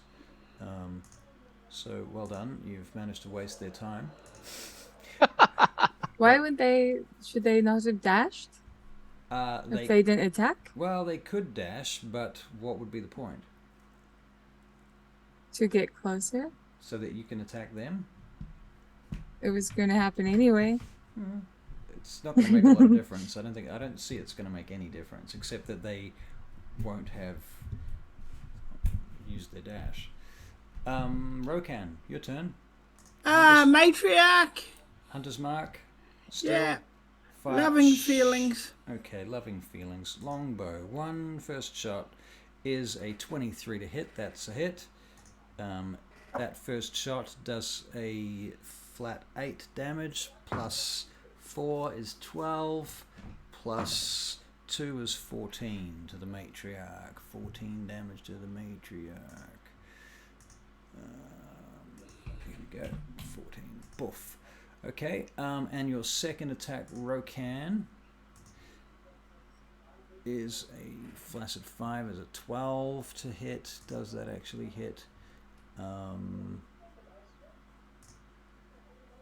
Surprisingly, not the matriarch. Okay.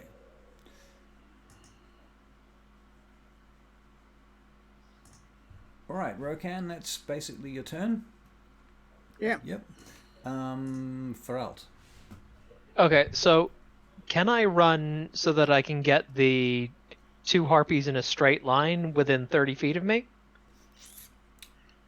If you can make an acrobatics or an athletics check to climb up on a little bit of higher ground over a rock, basically, I will allow. Would that count as my action?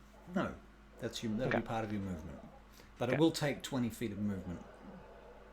That's an 8, so that didn't work. Okay, so that will put you at disadvantage for your next attack. Well, in that case, I'm just going to toll the dead on the big one again. Okay, so Wisdom save. Wisdom save. Okay. Fail. Okay. So that is 2d12. Ooh, that is 13 points of necrotic damage. 13 necrotic. Very good. Bong! Lots of feathers and shit comes off her as she shudders in mid-flight. She turns and glowers at you for a moment. Ah, you're ugly. Vespera. No, sorry, Feralt. You still got any other actions, bonus actions, movement, flavor, or I'm gonna scream at her a bit more, but otherwise end my turn. All right, Vespera, it's your turn. I'm going to go up to the matriarch harpy, and I'm going to actually. Is the other one still alive? Is the other one still alive? Barely. Yeah. Yes. Okay, sweet. I'll go up to that one. Well, I'll use they're primal both savagery. next to each other. They're 5 feet apart from one another, Okay. but they're both flying. Right. Right. Now. Will I be able to grab them? You can make an acrobatics check or an athletics check to try and grab one or the other. Really, I'm just trying to like. Well, they're out of melee range. Okay. You can hold I'll action try. for when they swoop on you. I'll try an acrobatics. Okay. Yeah. Why not?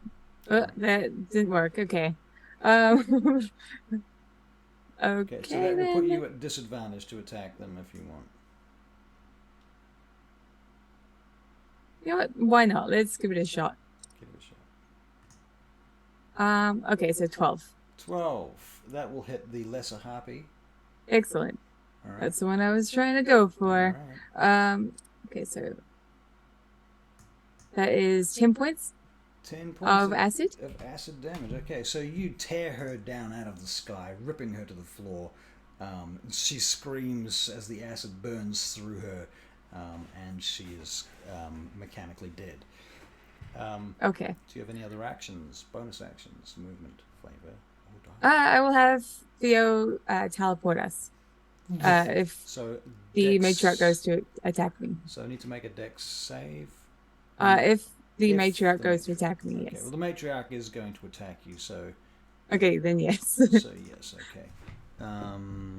Matriarch makes the deck save with a flat Okay. of 20. And is that the end of your turn? That's it? Oh, well, it was its turn now, so. It's turn now. Okay, so she is attacking you for a 25 to hit. Yep.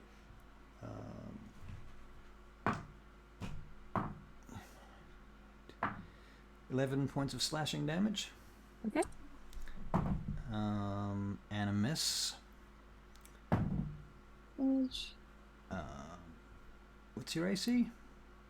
17. 17. That's a miss. Okay, cool. So she hits you once, misses you twice, and she screeches at you as she flies around you, batting at you with her wings and trying to basically be very disturbing. Rokan, continue with your current strategy. If she's in my range, yes. She is. Alright, so Hunter's Mark, longbow. First attack is a 12. That does not hit her. Second attack is a 24. That definitely hits her. You rolled a natural 2 for an 8 on the damage, plus a d6 is, what did I say? That's 12, plus another 2 is 14. Let's see what that does. 14. Okay, Rokan, how do you kill her? Straight through the back of her head. She falls to the ground. As she does, she flaps around, kicking up dust in the air, and she begins to wither away into this kind of husk-like, like a mummy. Okay. Everything All goes right. quiet. I'll make my way down. I'm gonna go to Juzan and teleport him down. Okay. I'm gonna use. I think I'll just use my level 3 slot here. Don't forget you have the Pearl of Power, so you can recover that if we need to. Oh, okay. Sweet. I'm gonna do the good berries at level 3. Good berry 3. So I'll have some, and I will give some to Juzan. Beryl, did you need any? I did not get hit. Okay. 2, 3, 4, 5, 6. So that's 1. 2, 3, 4, 5, 6, Be hungry. 2, 3, 4, 5, 6, 3. Surprise, I'm gonna give surprise. Rokan some of the food I took from that tent.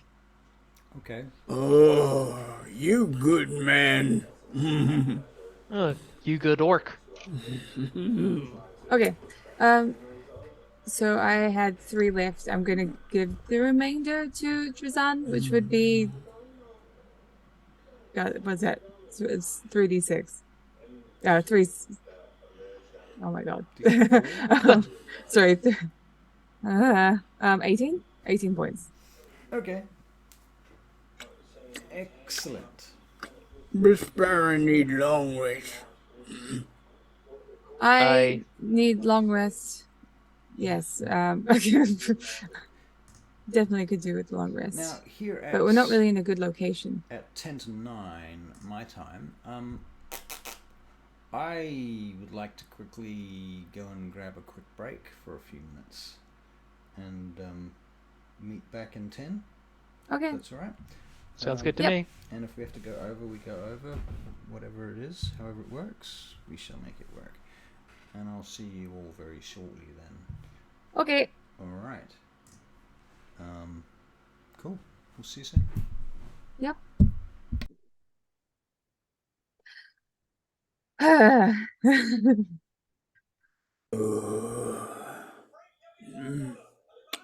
So, I think we should shout out some people. Shout out to the Crazy Willy. Should definitely check out his channel because it's amazing.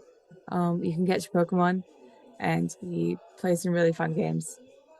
Okay. Says Graham. Okay, I'll have to figure out what channel he plays on. One sec. Knights of Silver Moon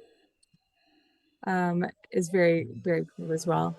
And what else do we have? Vancouver by Night is awesome. They do vampire stuff, but they do lots of stuff. And Isaac H, who is our vampire, who is not here because he would be asleep right now. Well, he should Yeah. be anyway. Should be asleep. Should be. Okay, that's so cool. That's amazing.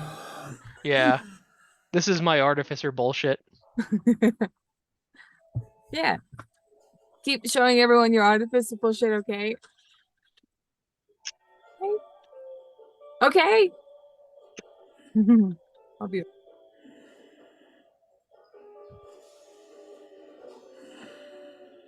Mm.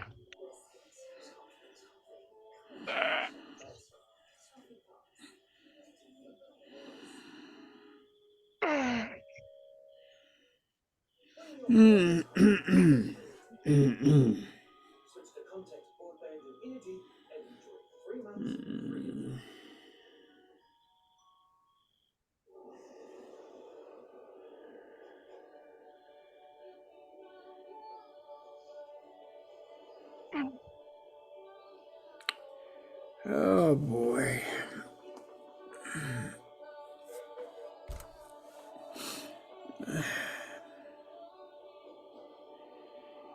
We're gonna have to go back to a city or somewhere.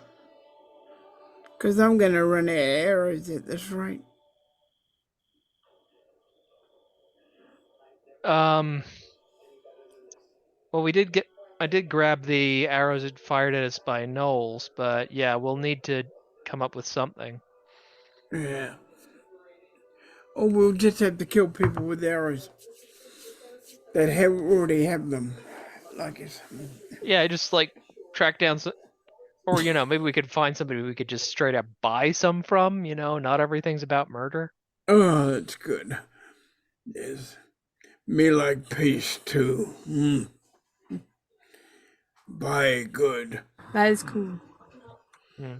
This one's my favorite. Is it a light or? It is a light, just doesn't have a bulb in it. Let me just hang on.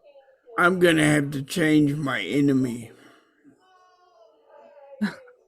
You don't have a favorite enemy anymore.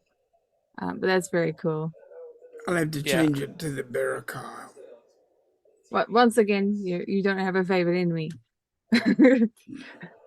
Don't I? No. Not we changed at all.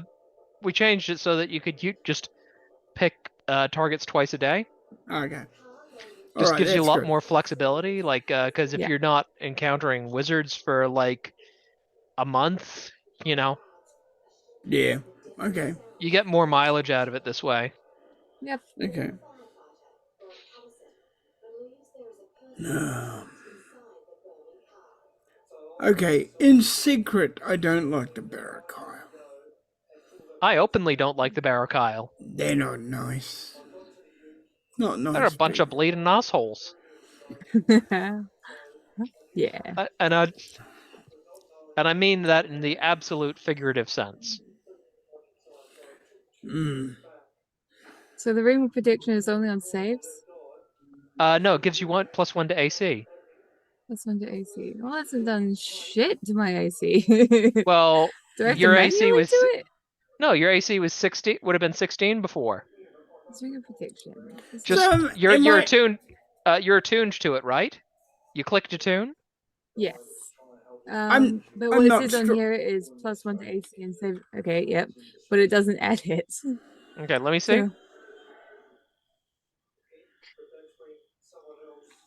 So, you're not attuned to the Pearl of Power, right? Power? You better start tuning up.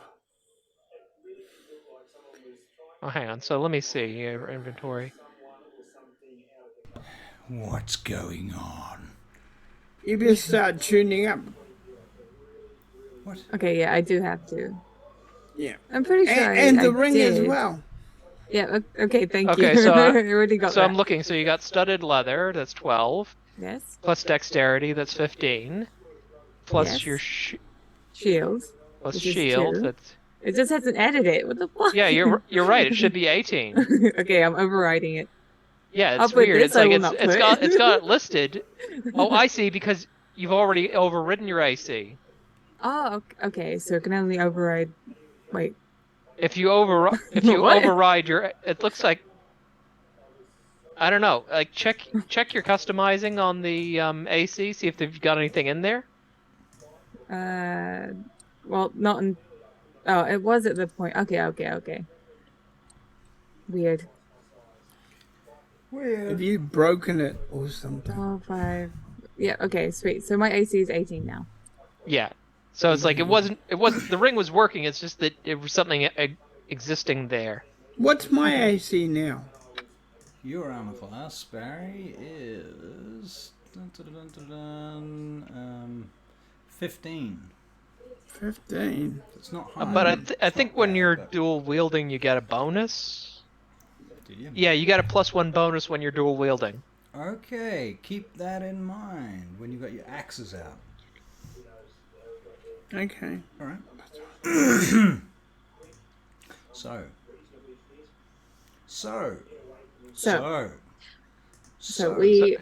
we measured. We got Jazan off that ledge. We healed him up for a little bit, I suppose.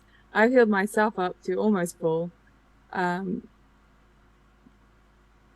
that we have all these dead harpies, I might actually go and see. I'm going to go closer to the corpses of my fallen. right. Well, as you approach them, you can make an investigation check. Okay. 13. 13. Okay, as you approach them, you realize that most of their possessions seem to have been stripped off them. In fact, in some cases, they haven't even bothered stripping them off. They've just taken like limbs, fingers for rings and things like that have just been torn off. Okay. Earlobes have been ripped out for earrings, and there seems to have been very little regard for the honor or respect of these corpses. We gotta bury these people, huh? I believe burning them is. Burn these people, like at the ceremony? Yeah. I will. It won't be like ritualistic, but I will produce flame and set fire to the things that are holding them in place. We don't have the time to keep waiting, sadly. To the Okay. things that are holding them in place? Things. Well, that yeah, you had them strung up, you Right. had them on pikes, etc. Right. Yeah. Stakes. Yeah. Yes. Okay. Very good. So you set fire to all the corpses and you incinerate them. And this takes about 10-20 minutes, even with magical fire. And so this place is a rancid, choking mess of black, fetid smoke and the smell of bacon. No. Yeah, No. so I'm Oh, imagining yes. that Smell like like, bacon. it seems odd that all their possessions are gone. I figure there must be something somewhere, maybe like as a keepsakes for something. Can I have Stolas circle around and I look through his eyes to see if I can spot anything? Yeah, please make a perception check for Stolas. Stolas has advantage. Yeah, so he gets advantage with +2, so +3. Sorry, I think. Hang on. So I'm rolling with advantage, but his modifier is higher than mine. So he gets a 17. 17. Yes, indeed. He spies a cave high up in the cliffs. Okay. Quite hard to get to. Be a bit of a climb. So can I mage hand my grappling hook up and climb up that? You could use your mage hand to use your grappling hook, but you'd still have to do it several times. I figured that. Yeah, I figure that's worth it. Okay. So you're going to make I guess you're going to make start with a acrobatics check. Okay, so if I'm climbing up the rope, do I get advantage?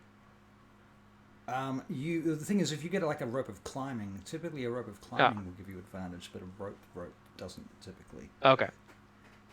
Okay, so just a straight acrobatics check. Yeah. That is a 13. 13. Okay, so you're shimmying up the rope. Rokan and Vespera are watching you do this. I take it. Yep. Theo, could you please just if he looks like he's falling, just give him a lift, please. Okay. Thank you. Okay, says Theo. Really? Can I also hold on a minute? Eh. Come on, make this work. Just in case, at some point in the future, we'll get an initiative check, please, too. 22. Oh, sure. That time I roll well. No. All right, and Not as good as me though. Catch up. Rokan, No, you're it's fine. +3 for Sorry. Rokan. It's 19. It's 22 for Rokan on initiative. Excellent. Wait, so did we get 2 of them with 22? Yep, but Rokan goes first because of his dex. Oh, my dex is +3, so Yeah, they both have the same dex mod. Rokan's yeah, we've got the same dex mod. Dex is +3 too. What D&D Beyond has figured the Rokan's going first because he's cooler. I guess he just I Okay. didn't Vespera's say being that. polite and letting Rokan go first. Right, Yeah, right. Okay. it's okay. I'll just save my bliss for after his attack. Everything's fine. Right. Okay, so Feralt, you are climbing up this rope where your mage hand has hooked the grappling hook to the next sort of climbable place. Yep. And you manage to get up to that spot and clamber onto it. It's quite high up, and you're feeling a little bit vertiginous. And you're looking up to do the next one. So we'll do another athletics check, please. Athletics or acrobatics, whichever works for you best. Okay, actually, I'm just going to double check something. Where is it? Hang on. Just finding something. Where is it? Oh, right. I forgot I rolled. Oh, no, wait, that doesn't affect that. Okay, never mind. Okay, yep, I'm just going to roll another acrobatics check. Okay. That's an 8. That's an 8. Okay, you begin to slip, and as you slip, you can make a dexterity saving throw. Wasn't Theo going to help me if I slipped? Theo? Yep. Okay, so what does Theo do? Teleport you... Teleport him to somewhere that is safe and flat Within 15 feet. Yeah. What if there is no place that is safe and flat within 15 feet? That's why he's going up. The best that it would probably be lower. Well, Just I in mean, I case. can only go 30 feet either way, so that means that, you know, I can only... the mage hand only goes 30 feet at a time. Right. So that means it's either less than 15 feet up or less than 15 feet down to where it was before. Well, I mean, you were... Theo would Okay, have I'll teleported just you I'll down. just make the dex save. The dex save. Yeah, just do it. Just make it. I'm going to use that's a 13, but I'm going to use arcane deflection and my reaction to increase that to 17. Okay, very good. So you don't fall. Yep. Okay. You want to try again? Yeah, I'll try again. Okay. So we'll get another athletics or acrobatics check, please. That's a natural 1. Okay. You fall and take 6 points of falling damage. Yeah, just This Yeah, is I don't- about the point where you're thinking, you know, that cave is quite a long way up there, and I would have to do this many times to get up there. yeah. Okay, I'm just going to have Stolas go up and see what's inside the cave. Okay, so Stolas goes up and he leaves your visual and otherwise Yeah. your Yeah, so he's telepathic going to go range. stealthily as well. Okay, so you're gonna make a stealth check for him. Okay, so he gets +3 instead of +2, so it's 1 above what I roll. Mhm.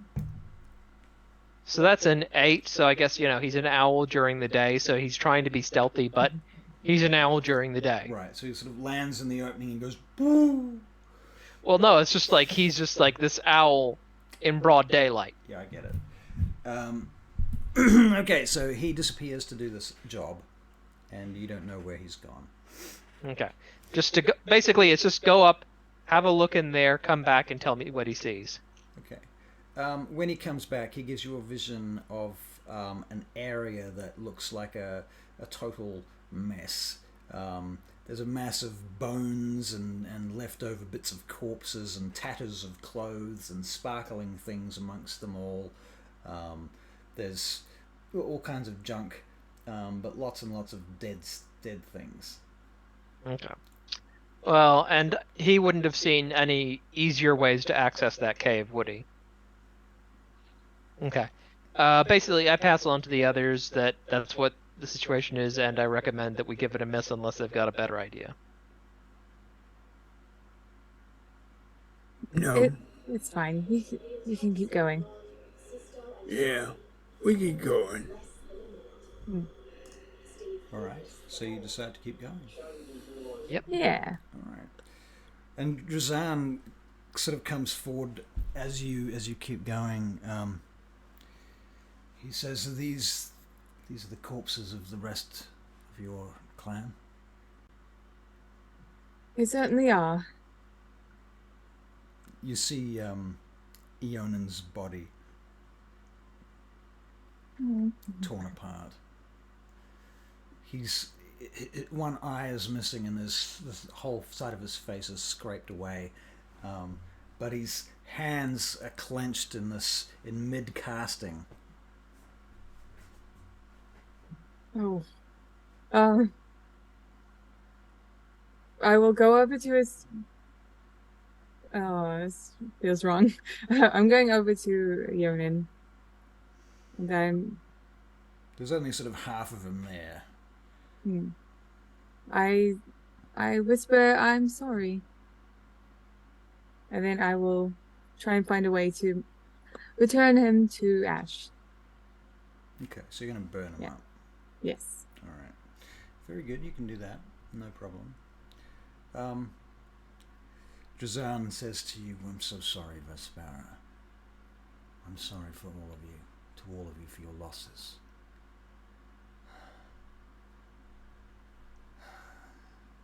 I believe there is an old ruined fortress beyond here, though. Shall we see if we can reach it before sunfall?" The one that you thought would be good for our resistance? Yes. We should go. Very well. I am very tired, Shazan. Shall we rest up ahead then? The next place we can see, next place we find. Yes. Yes. Please. Right. Okay, I so don't know how much more of this I can take.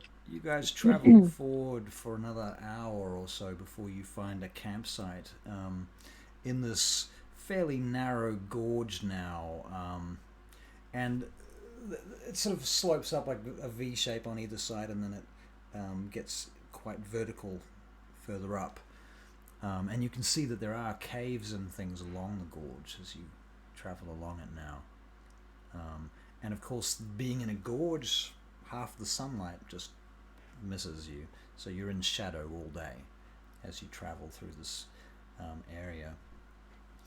Eventually the gorge breaks open into a wider T-junction, and you've got the option of left or right, and Drazan says to you, "I believe the fort is to the left."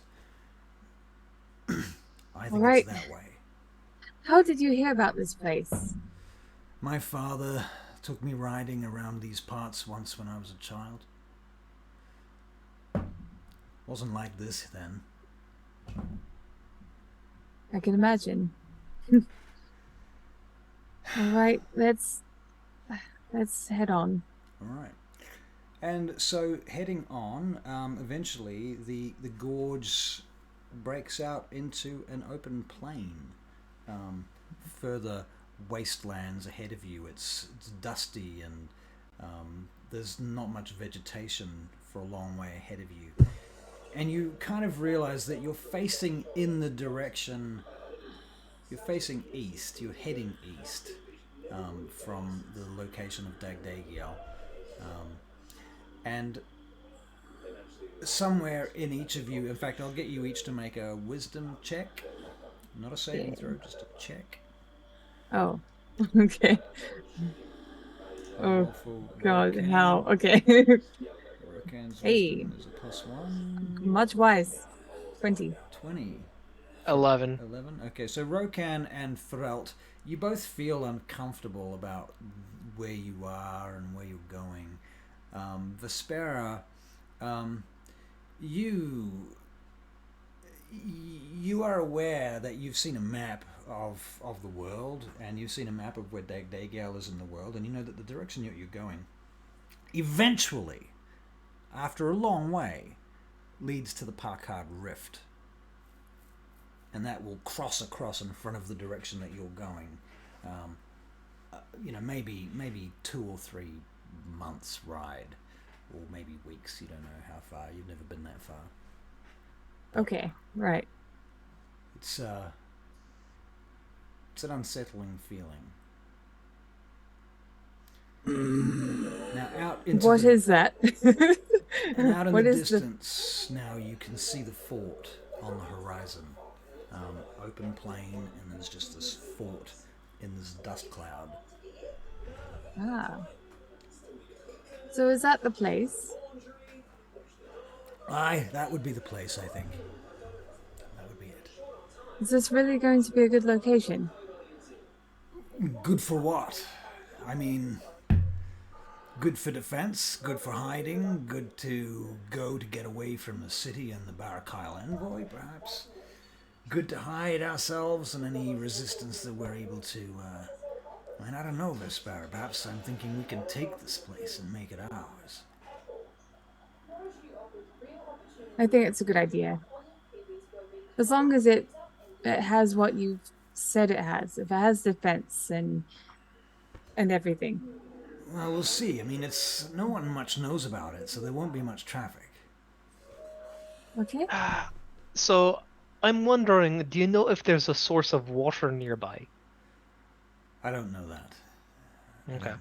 Without that, it's not particularly defensible in the long term, but it's worth a look at least. Well, there would have been a well.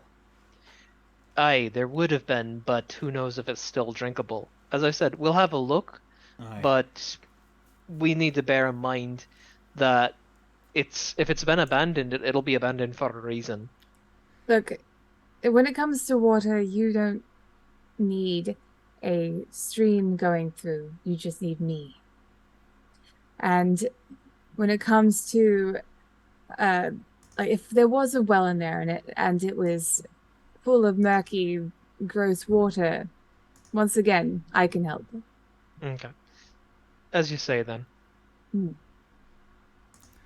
Right, so thusly you proceed, I assume. Yes. Come along, Chad. You explode. Okay, so moving forward, you head out in the direction of the fort. Clippity-clop, clippity-clop. Yep. And the road kind of peters out in places as it's overgrown, and you see cobblestones and what have you breaking through the grass and other places. You can make perception checks as you head along. Nearly. 15. 15. 16. And Rokan, what's your perception, Rokan? Let's see here. +4. Only a 10 though. Okay, so Rokan, you're pretty distracted with maybe looking around for enemies. I don't like the feeling, and I am looking around for enemies. Right. Don't So like the far, feeling. you've spotted a lizard. It's a little small skink lizard, but it could be dangerous. Meanwhile, you guys, you two see a stone head carved into the side of the cliffs as you were exiting out onto the plain. A massive stone head. Like a moa head? Like Easter Island? Think more like Mount Rushmore. Oh, what now? Mount Rushmore, kind of. Oh, Or okay. somewhere between Mount Rushmore and like a Babylonian Sphinx Okay. style thing.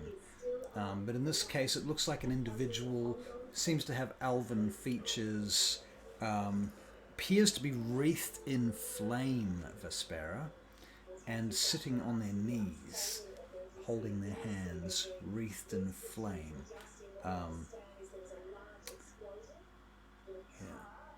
That's amazing. It's huge. It's thematically appropriate, and I like it. Is it? Do I think it's some sort of religious figure or deity? You can make a investigation check, or start with investigation. That is a 23 for investigation.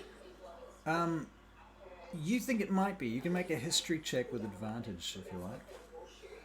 Okay.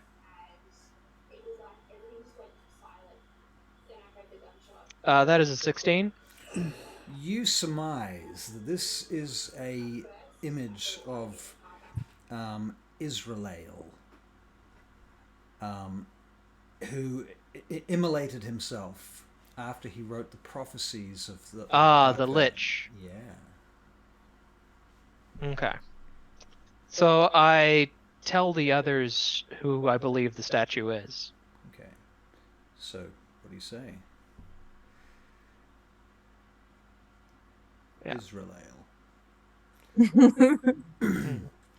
Okay, so... Sorry, what was that for else? So, Sorry. you and He was- Rokan, Vespera and Rokan can make history checks to see if they've heard of Israel. All right. Oh, okay. 18. All right 18. then. And Rokan, unfortunately, only is 7, so Rokan, you'd never heard of Israel. But you Yeah, got... it stands to reason. Stands to reason. And an 18 for you, Vespera. Yep. Okay, so Israel, very famous figure among the elves, a very ancient figure from the First Age, the end. Absolutely stands to reason. Right. This individual became an arch-lich, and did so in order to bring peace to the world and end the war between the dragons and the giants. That didn't stop the elves from persecuting him, however, and they threw him in the Sufferance, the prison, the elven high-security prison at Hemoth Tirith. And in the Sufferance, he wrote a prophecy about how a giant stone would be heading towards the world at any time and would probably destroy it. You should all run and hide. And then he set himself on fire and died. And that was like... that all finished about 10,000 years ago. So, okay. And so they persecuted him, and yet there's a statue here of him? Well, that's interesting. The elves persecuted him. Oh.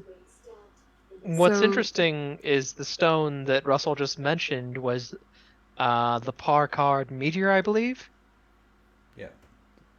which made the Parkard rift. And it split the sun and destroyed the moon. Okay. Pretty major event. It was a pretty Yeah. major event, yeah. And this dude that this statue is the person that prophesized its coming. So this must have been built after his death, presumably. Well, it would be pretty odd for him to be wreathed in fire if it was before his death. Exactly. And the other thing that you might know is that the area around DAGDAGIEL, right up to the rift itself, was all very much part of the empire that Israel controlled in those days. In the Second Age. You're in the Third Age now. That's 10,000 years ago. Alright. So anyway, you go past this huge statue out into sort of scrub land. It's not quite desert, but it's like one step away from deteriorating into actual desert now. And in the distance, this fort that sits on this flat plain seems to sort of slowly get bigger and bigger as you approach, and you can see the haze of the hot air shimmering ahead of you. as you approach it. It's about 300 feet away now, and you're still on horseback, and you've been riding for about 2 hours since you broke out onto the plain. Okay. From here, you can make perception checks, please. Sure. 20? Natural 20. Fuck. And Rokan, your perception check was a flaccid 22. Oh. So you rolled an 18. So all three of you at that point notice that there is a billowing smoke coming from behind the walls. You have to be this close to really see it because it blends in with the darkening sky in the background. Yeah. What is happening over there? Like, can we use our smell, sense of smell, to figure out what's burning? What? I don't think so at this range. No. Okay. You just see smoke. So you said we're about 300 feet away? Yeah. So I'm going to have Stolas quietly fly in and just see if he can see what it is without being spotted, and then come back and tell me. Okay. Stolas comes back a few seconds, or no, a few minutes later. And in those few minutes, do you guys do anything in particular? I imagine we keep moving towards Go it. close. Yeah. Just, We probably don't get too close, but are you kind of like walking, trotting, galloping? I think we'll just, trot. Trot. At a trot. At a trot? Yeah. Okay. Alright, so you're doing that. Stolas swoops back down in your direction after about 5 minutes. And begins downloading information into your brain for images. And so you're seeing the above of this fortress, and you can see that it seems to be the outer wall is intact on 3 sides. The 4th side is somewhat damaged in 2 places, but could be defensible. There is a well, but the well, it doesn't look good. There is water there, but it doesn't look good. okay. You can also see evidence of large footprints in the mud around that bit of water. And What? Yep. Before Stolas comes back, he identifies 3 separate ogres. Ogres. Lovely. Okay, so I relay everything that Stolas has seen to the others. I will add, Stolas also has seen the remains of several wagons and what appear to be farm animals, and there's even farming implements and things laying around haphazardly in this one area. And it looks like somebody's been raiding some farms and bringing the remains back here. Collecting food, collecting people to eat, and things like that. Okay. So I just relay to them basically everything you said, that Stolas saw 3 separate ogres, and that 3 of the sides look relatively intact, but we might be able to get through the 4th side. Okay. Well, let's not waste any time. Alright. Let's take it for ourselves. Okay, so you are going to go around and approach from one of the directions that... Yeah, you said the one wall was damaged, Yes. and so I'm assuming that, it looks like we could probably squeeze through there. Right. Okay, so you're going to stealth up to it, or are you going to boldly go where no elf has been before? Well, I don't think we've got any elves in the party.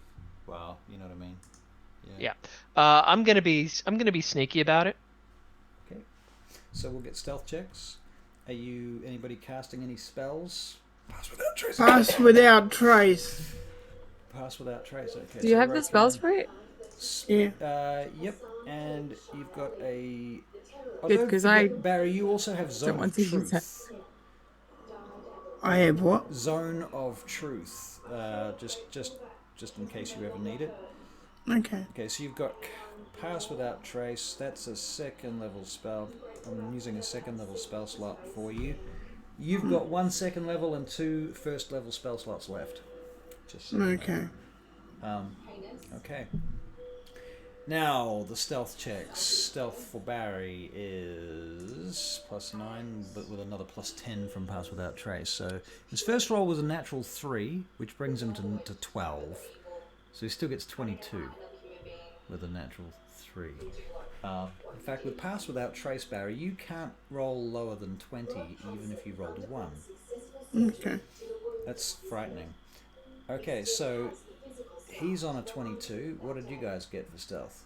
28. 28? With Pass Without a Trace, I think I got 15.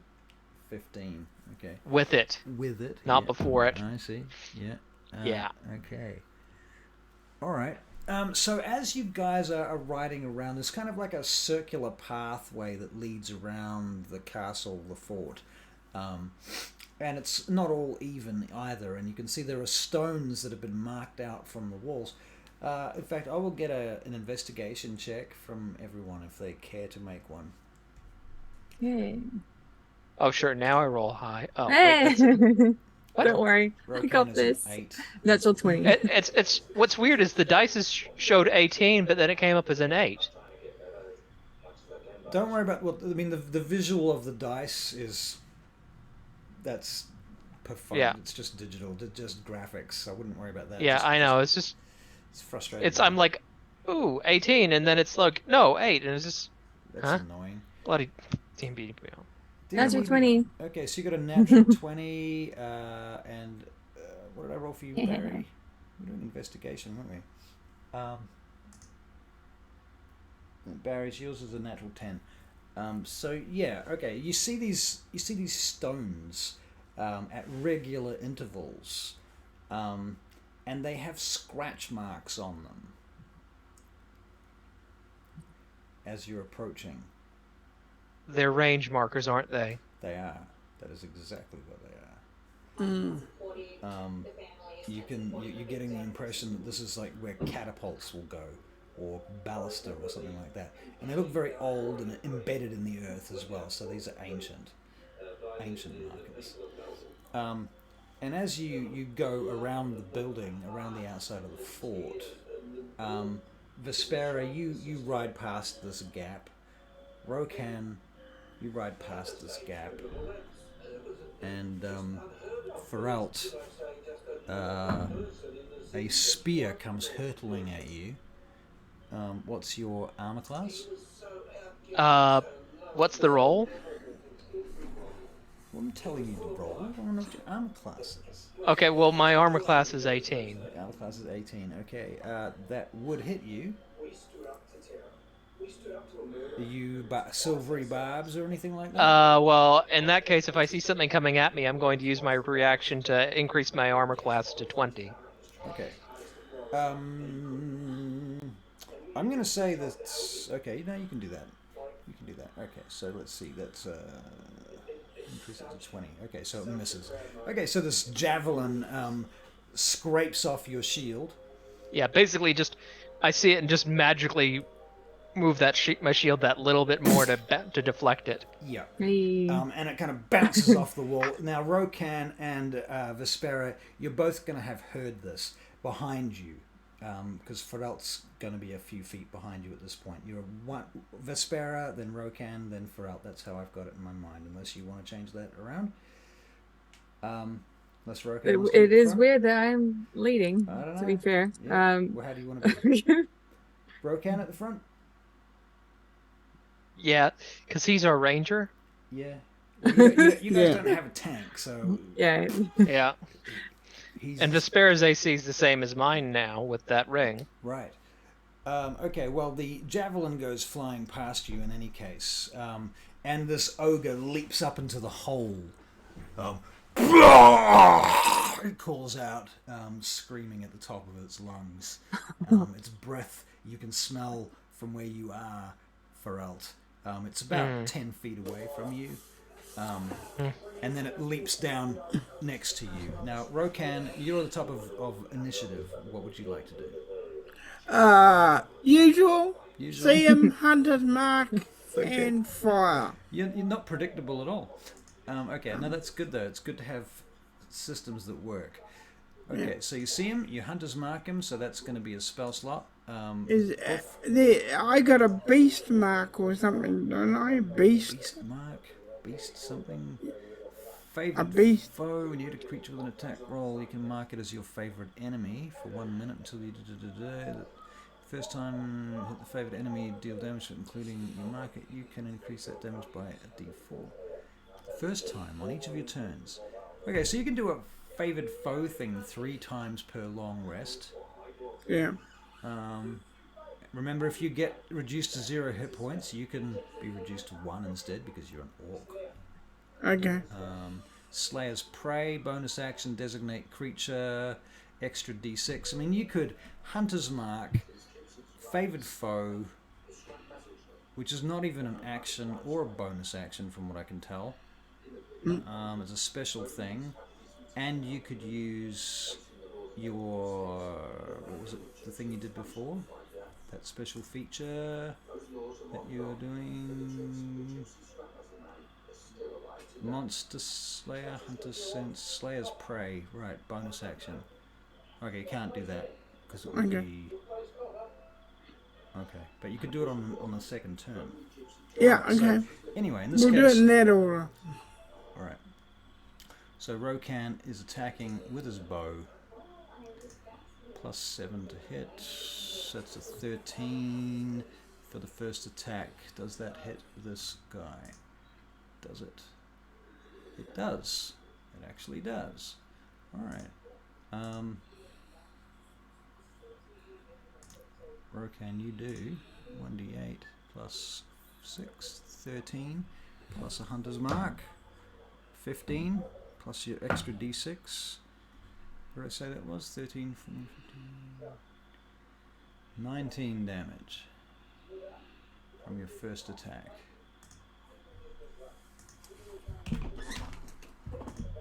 Okay, second attack from Rokan. Natural 14 for a 21. Hits.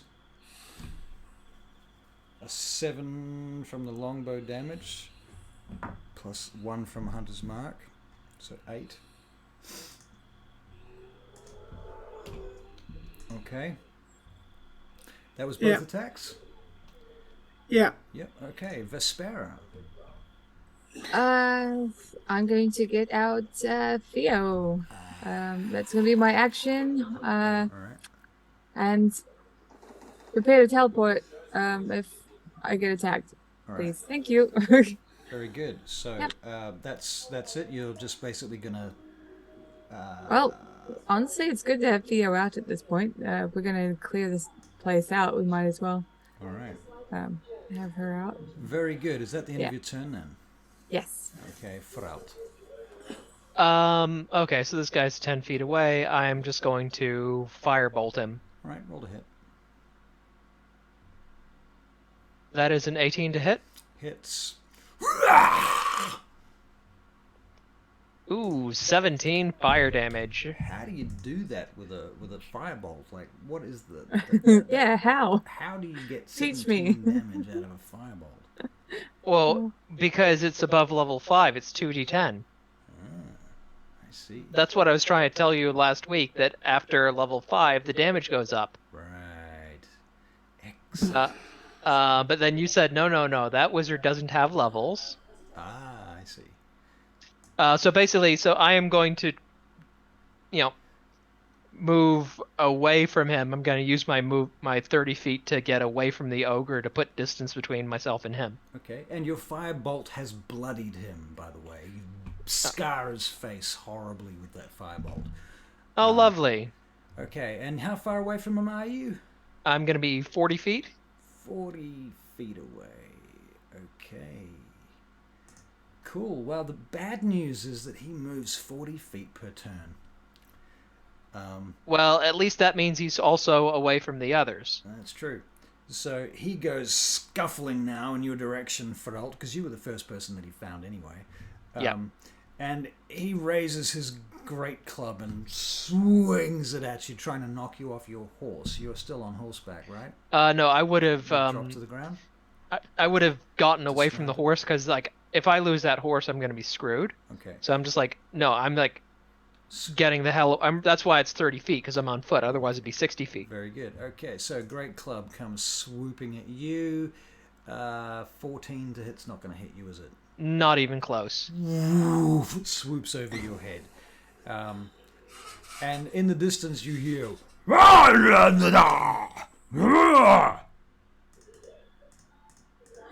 Rokan. I'm just gonna start swearing at him in Dwarvish then. Rokan, it's your turn. Same as usual? Yeah, Alright, so... Longbow. same one. First attack is a natural 18 for 25. That hits.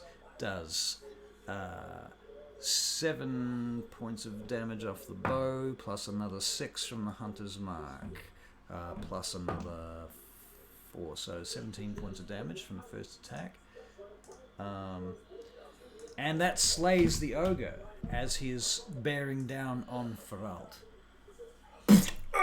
Nice. He falls to the ground, collapses to his knees, and then slams into the floor, driving the arrow further into his eye and out the back of his head.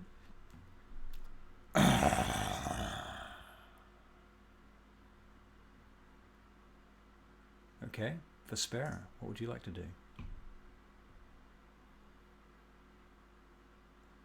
Would you like to use a bonus we can't hear action you. to unmute yourself? Right. There's more people we can't see, right? People's a strong word. Yep. Ogres, whatever. Well, we know there's at least 3 of them. Okay. But we can't see him? Well, yeah, there's 2 more, but we can hear. We heard them. Okay. I'm just gonna ready a firebolt. Produce flame. Okay. Oh, so and I'll ready Theo as well. So you can ready one thing or the other. You can't ready both. Oh, well, I can. No, you can't. She uses her bonus action to have Theo ready in action. Yeah, Theo's readying, not me, so... Okay. Okay, you can use. You can do that. Yep. Okay. So you're readying. So bonus action, Theo, readying his action, and action is held. If you want it explained, I am holding a produce flame. That is my action. Yeah. My bonus action is to get Theo to hold. Theo action. to hold. Yeah, that's what I said. Yeah, I said exactly. it the other way around. Okay, cool. So that's your turn. No movement. Nope. Feralt. This will be fine. Feralt. Okay, so basically, I am going to move back to the wall. Mm-hmm. I'm going to move 30 feet back towards the wall, but like not in front of one of the gaps. So Okay. kind of like To the angling side. a little bit, so I'd be sheltered if something does come out. Yep. And I am going to hold a firebolt in case something comes out. All right. Can you all make perception checks, please? Perception. 20. Wow. Rokan, you 12. got a 23. And was that a 12, Feralt? Yeah, that's 12. Okay, well, even you, Feralt, can hear the but Rokan and Vespera, you particularly kind of can tell where these are coming from. And you can see ogres, 2 of them jump up on the wall. Each one is sort of 30 feet to the one side or the other of where you guys are, 30 feet out from the wall. So sort of a 30-foot by 30-foot triangle, if you like. It does mean the ogres are 60 feet apart, actually, but you're 30 feet from them. So, Okay, so yeah. will I be able to throw this fire? Fire, yes. Who do you want to shoot it at? Left or right? We'll go with left. Left. Okay. Roll to hit. Right, produce flame. So 22. 22 to hit. That does hit, even though this particular ogre is wearing some armor that they seem to have patched together. Nice. Good for them. 22. 9 points of fire. 9 points of fire damage. Okay, well, he doesn't have Oh, any sorry. fire Because res. I have that elemental mastery, it should be 1 more point. I'll record. My ones turn into twos. I'll record that. Okay, Yeah. cool. All right. I had to remember this. Very good. Was that that's your turn? That was a reaction, Nope. wasn't it? Yeah, that's their turn. Yeah. Okay. Yeah. All right. Well, at that point, the first ogre leaps into the air, 40 feet, crashing down right next to you and Faralt. Are you near? Oh wait, Faralt? I was holding a You're at the firebolt. wall. Are you holding a firebolt? So you're going to fire your firebolt now too?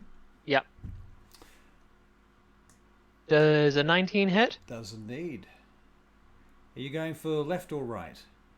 Going for let's say the one Vespera didn't hit. Didn't hit. Okay, cool. How So much? the other one.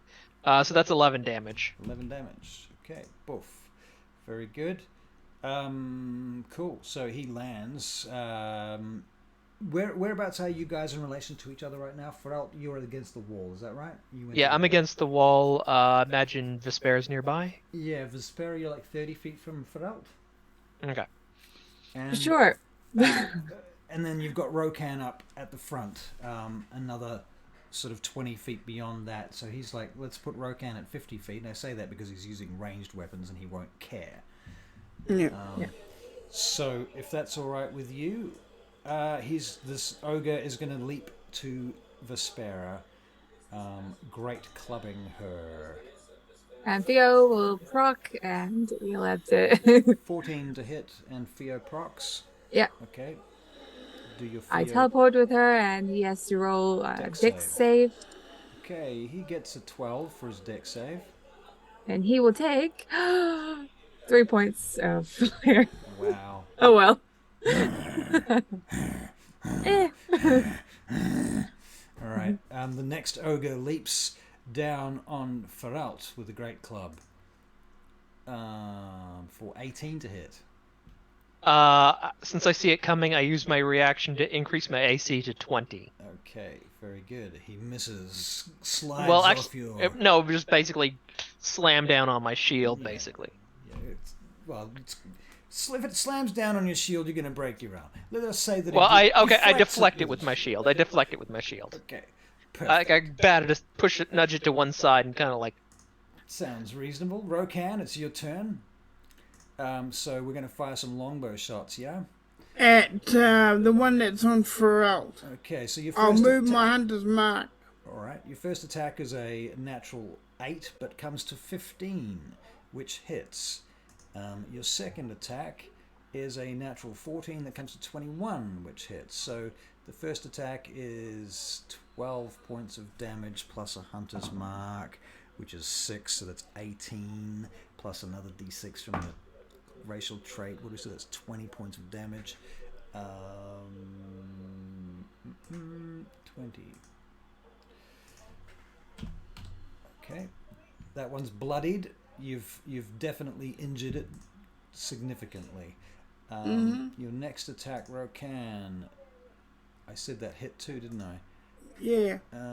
So that's another 11 plus a hunter's mark, 12.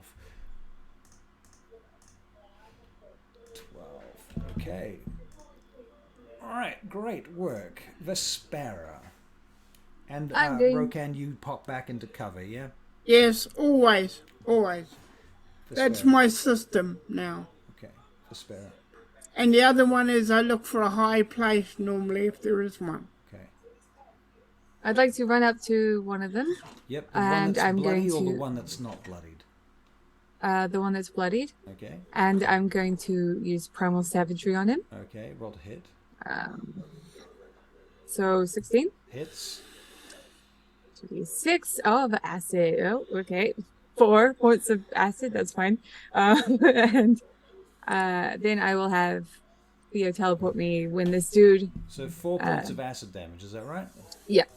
Okay. And a teleport. So I make a dex save, right? Oh, not currently. Not currently. Oh, okay. Not yet. I'm gonna make him waste his time. So yeah. Okay. So is that your turn? Yep, that's me. Fralt. Okay, so the guy in front of me can make a wisdom save. Okay. 9. Okay, that's a fail, so... Okay, so Toll is dead. Ooh, 18 points of necrotic damage. Right.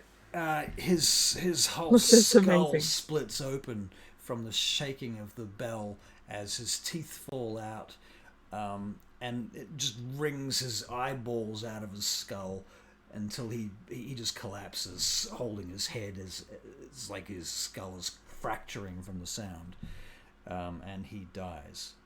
Mm. Okay. In that case, I'm going to use my... How far away is the other one from me? 50 feet. Okay, I'm going to move 30 feet closer to him. Okay. All right. Very good. That's the end of your turn? That's my turn. Okay. This one turns now to Vespera, swooping his great club at you, Vespera. Teleport. 16 to hit. No. But also teleport.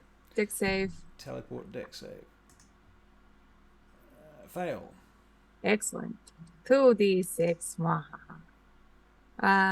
So that'll be 6 points of fire damage. 6 fire damage. Okay. Yes. Excellent. Rokan, it's your turn. Okay. Alright, usual. All right. Move the hunter's mark. Well, you just rolled a natural 20. So you're Nice. doing crit damage on your... So that's 10 from the main attack, and then another 3 from the hunter's mark, and another 4. So 10, 13, 4, 5, 6, 7, 17 points of damage. Okay, that's your first attack. That brings the last ogre down to bloody, or bloodied, I should say. Mm-hmm. And your next attack, also with longbow, is an 18, which hits, doing 5 plus hunter's mark, 10 points of damage. Wow, you are peppering them. Okay, Vespera, your turn. Okay. Another primal savagery. All right. Swing. 12 this time. 12 to hit. Yeah. Sadly, does not quite hit. Well, tis a pity. Theo, teleport me. So deck save on my end. Not yet. Not yet. Okay. It's already it. Okay. Yeah. So you ready that? Yeah. All right, Fraut. Wisdom save. That's a 9. Okay. Rolling damage. You get him. It's a bit low. It's only 8 points of necrotic damage this time. 8 points of necrotic damage. Okay, still a bit of a smashing. Excellent. Yep. And I'm going to move up next to Vespera. Okay. Hello, Farrell. Hey, Vespera. How's it going? Casually having a conversation. Oh, you know, just these bloody ogres. I know, right? Yeah, I don't think that's how it's really going. I think it's more like, what the fuck? Just kind of getting used to it at this point. I don't think anybody gets used to having shit. Cool story though. All right, so the ogre is attacking at Vespera with its club again. That's a 25 to hit. Ooh. If it hits me, because we teleport. All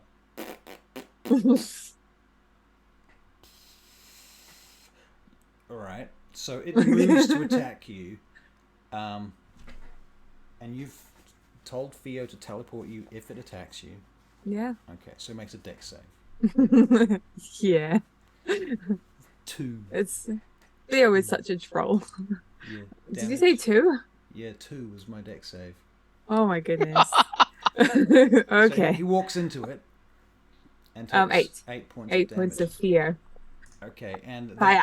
that burns him up, and he screams to death as he is crispified and collapses in a smoking heap nearby. As we As both Ferald and I imagine Ferald had to have come with me as we both teleport. Yeah. I'll just be like, do you think we have any more ogres to fight?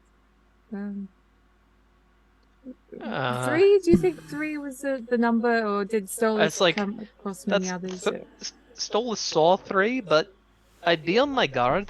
Yeah, good idea. Good idea. But to be fair, no more have come out. That said, we don't know that this is all that normally stay here. Are we finished yet? Hopefully. Maybe. We will see. Oh, I wonder where Drazan is. Do we leave Me him at the fight. gate? Or... I think we left Drazan with the horses. Oh. Right. Where's the next highest place for us all to go? The wall. Oh, I'll go and have a look over the wall. You want to climb the wall? If it's climbable. Yeah, you can. I'll go up to the wall and just mage hand the grappling hook as high as I can get it. Okay, you can get it up to the top of this bit of wall. Okay, so I put a rope up to the top to make it a little easier for him. So you can have. Alright, so we're going to climb that wall with an athletics check.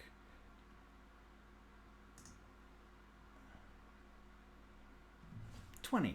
Okay. Alright, so you climb up onto the wall. Are you being stealthy though? Oh, yes. Oh, Me yes. not stupid. Right. Okay, and that is a natural 20 for a 29 on your stealth check. So you are ninja, and I would like to give you inspiration just because I think that's cool. So you get to the top of the wall and you look down the other side and you can see a certain angle of the interior of this fortress that allows you to see an archway that seems to have been smashed open into the main fort itself. The roofs look like they are collapsed. Everything here looks ancient, dusty, abandoned, smashed, eroded from rain, eroded from dust and sandstorms. It seems to be very old indeed. All of the wooden parts of this place have collapsed, fallen through, broken, rotten, or otherwise are no longer useful. The stone remains, and the few pieces of metal that were involved have either been stolen, stripped, or they were too big to move, which leaves just a few things like a massive piece of a gate on one side of the wall. You can see some wagons and things, what's left of them, and you can see bodies strewn into a pit next to a fireplace. Yeah, this looks like somewhere where these ogres have been basically playing with their food for a while and collecting stuff. Okay. I will stealthily look around. Okay, so you're investigating? Yep. Are you looking for anything in particular? More ogres. Alright. Well, with a 17, you can see just inside the broken archway into the keep. And in that direction, you realize that some of the smoke you've been seeing seems to be coming from the top or the back of that keep. So it's very possible that somebody's burning something inside. Okay. Alright. Try and get closer. Okay, so you move along the wall now. Yeah? I've only got one spell left, eh? You've got 3 spell slots. You've got 2 second level... hang on, I'll double check before I tell you wrong things. You've got 1 level 1 spell slot and 1 level 2 spell slot.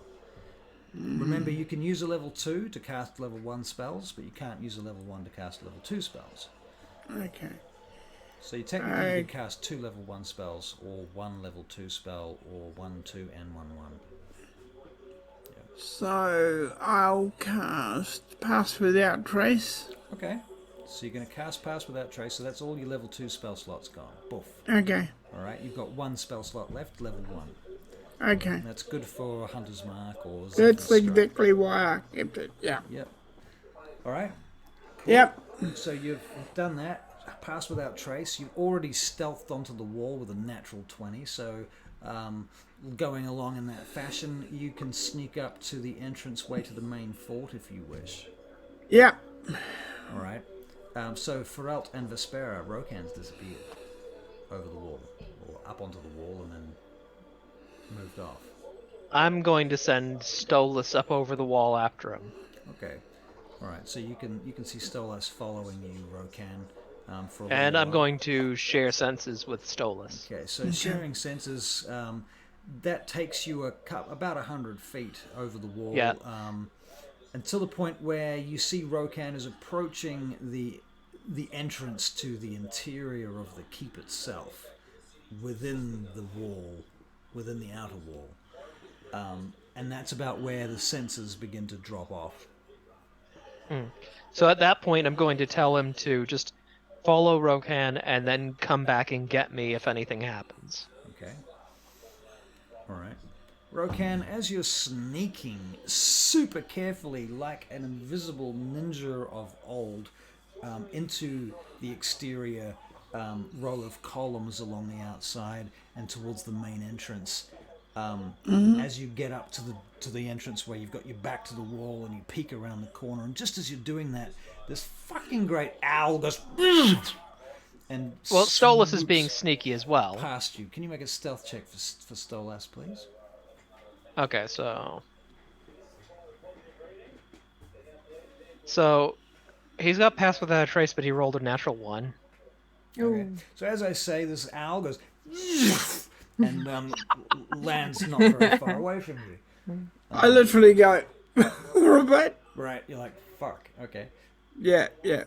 And Oh, he then wasn't even supposed to go past Rokan. He was supposed to just follow him and keep an eye on him. Well, Rokan's about to go inside, so the bird is lining itself up to watch him go down the corridor. Okay. In any case, Rokan. I go to the bird quietly on my shoulder, just indicating that to see if he does anything. I'm going to make an animal handling check to see if that works. Because Ferelt's not here to stop him. Sadly, that is an 8. Okay. He looks at you and tilts his head and doesn't move. He's just being stubborn. Yeah. Yeah. Okay. I go past him. Okay, you go past and you get to the corner and you move around the corner. Now, looking down into this corridor, it's about 60 feet high. It's about 60 feet wide. It has like ribs down the corridor, if you like. Can you imagine that? There's like pillars that create ribs along the walls and the top.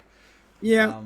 And each of those is kind of an opportunity for you to hide. So you stealth up to the next kind of. That's what I do. And as you do, you start to hear. You can smell fire. You can smell cooking meat, and smoke. And you can hear.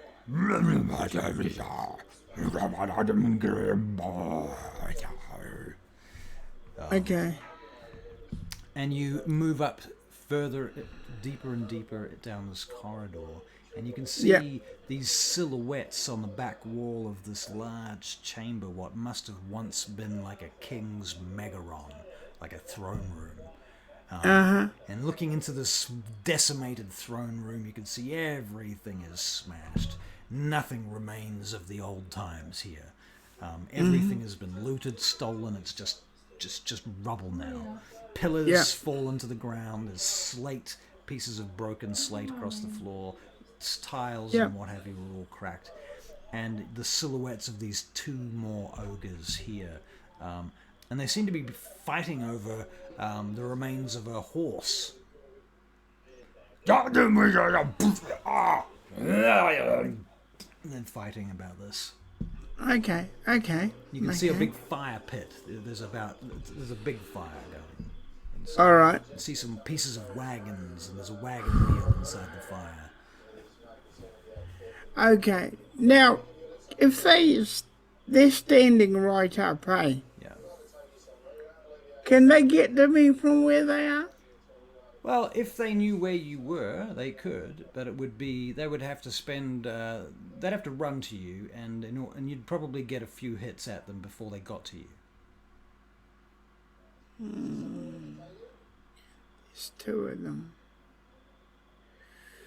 The other thing to note is that this room itself is like 3 floors high, and it also has like several, like a balustrade that goes around on 2 levels above them. Yeah. Parts of the roof, there's sunshine coming through in these little streams of rays that beam through the dust. Can I get to the balustrade without... You will have to make a climbing check and a stealth check to do it quietly. The stealth shouldn't be too hard because you've got pass without trace on. Okay. The climbing check, on the other hand, could be trickier. So would you like to do this? Is that bird with me? The bird is watching you from down the corridor behind you. I go to it. I go. No, I go. Is it looking right at me? Yes. I say, by lips.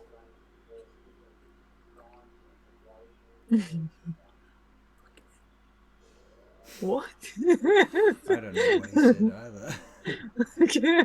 If I don't know go, what you're saying... That's for 2. And I is there any piece of thing to write on?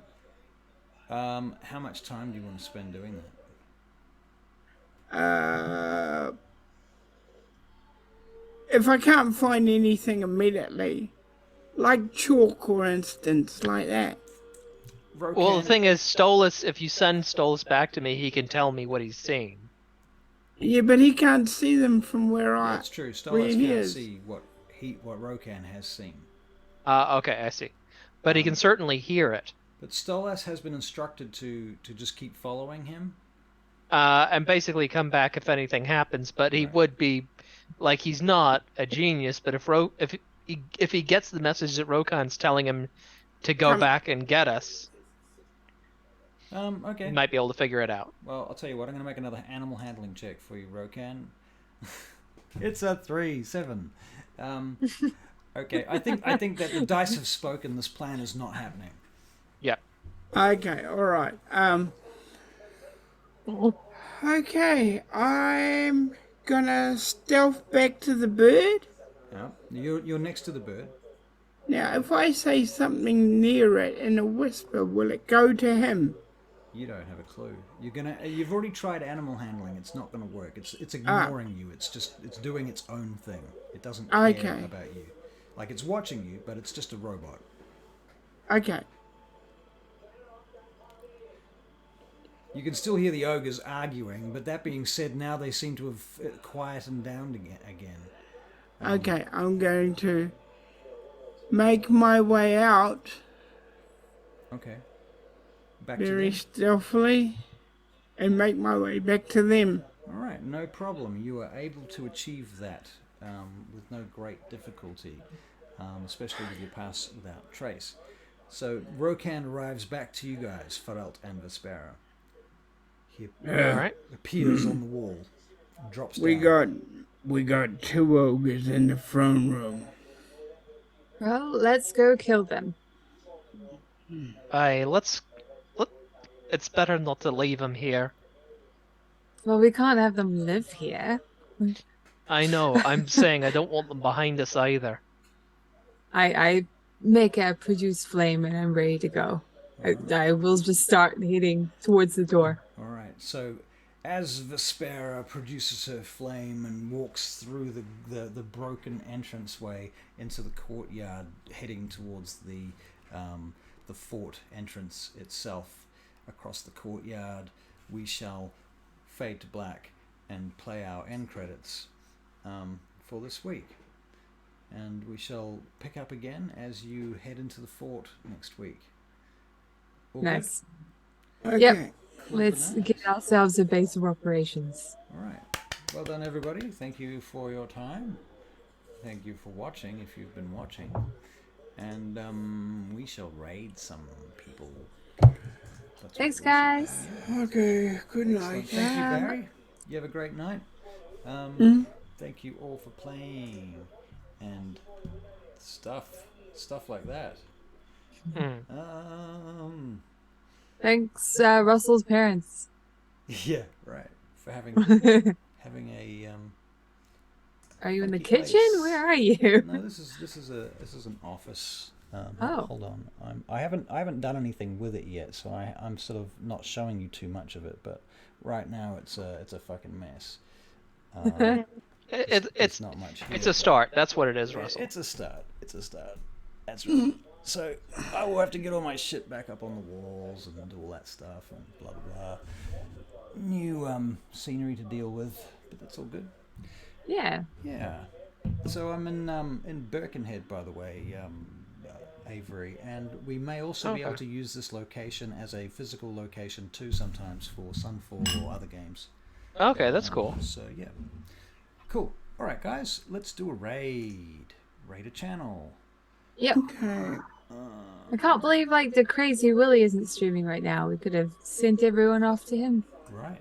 Shall we hit Evil Doer or Zach Speaks Giant?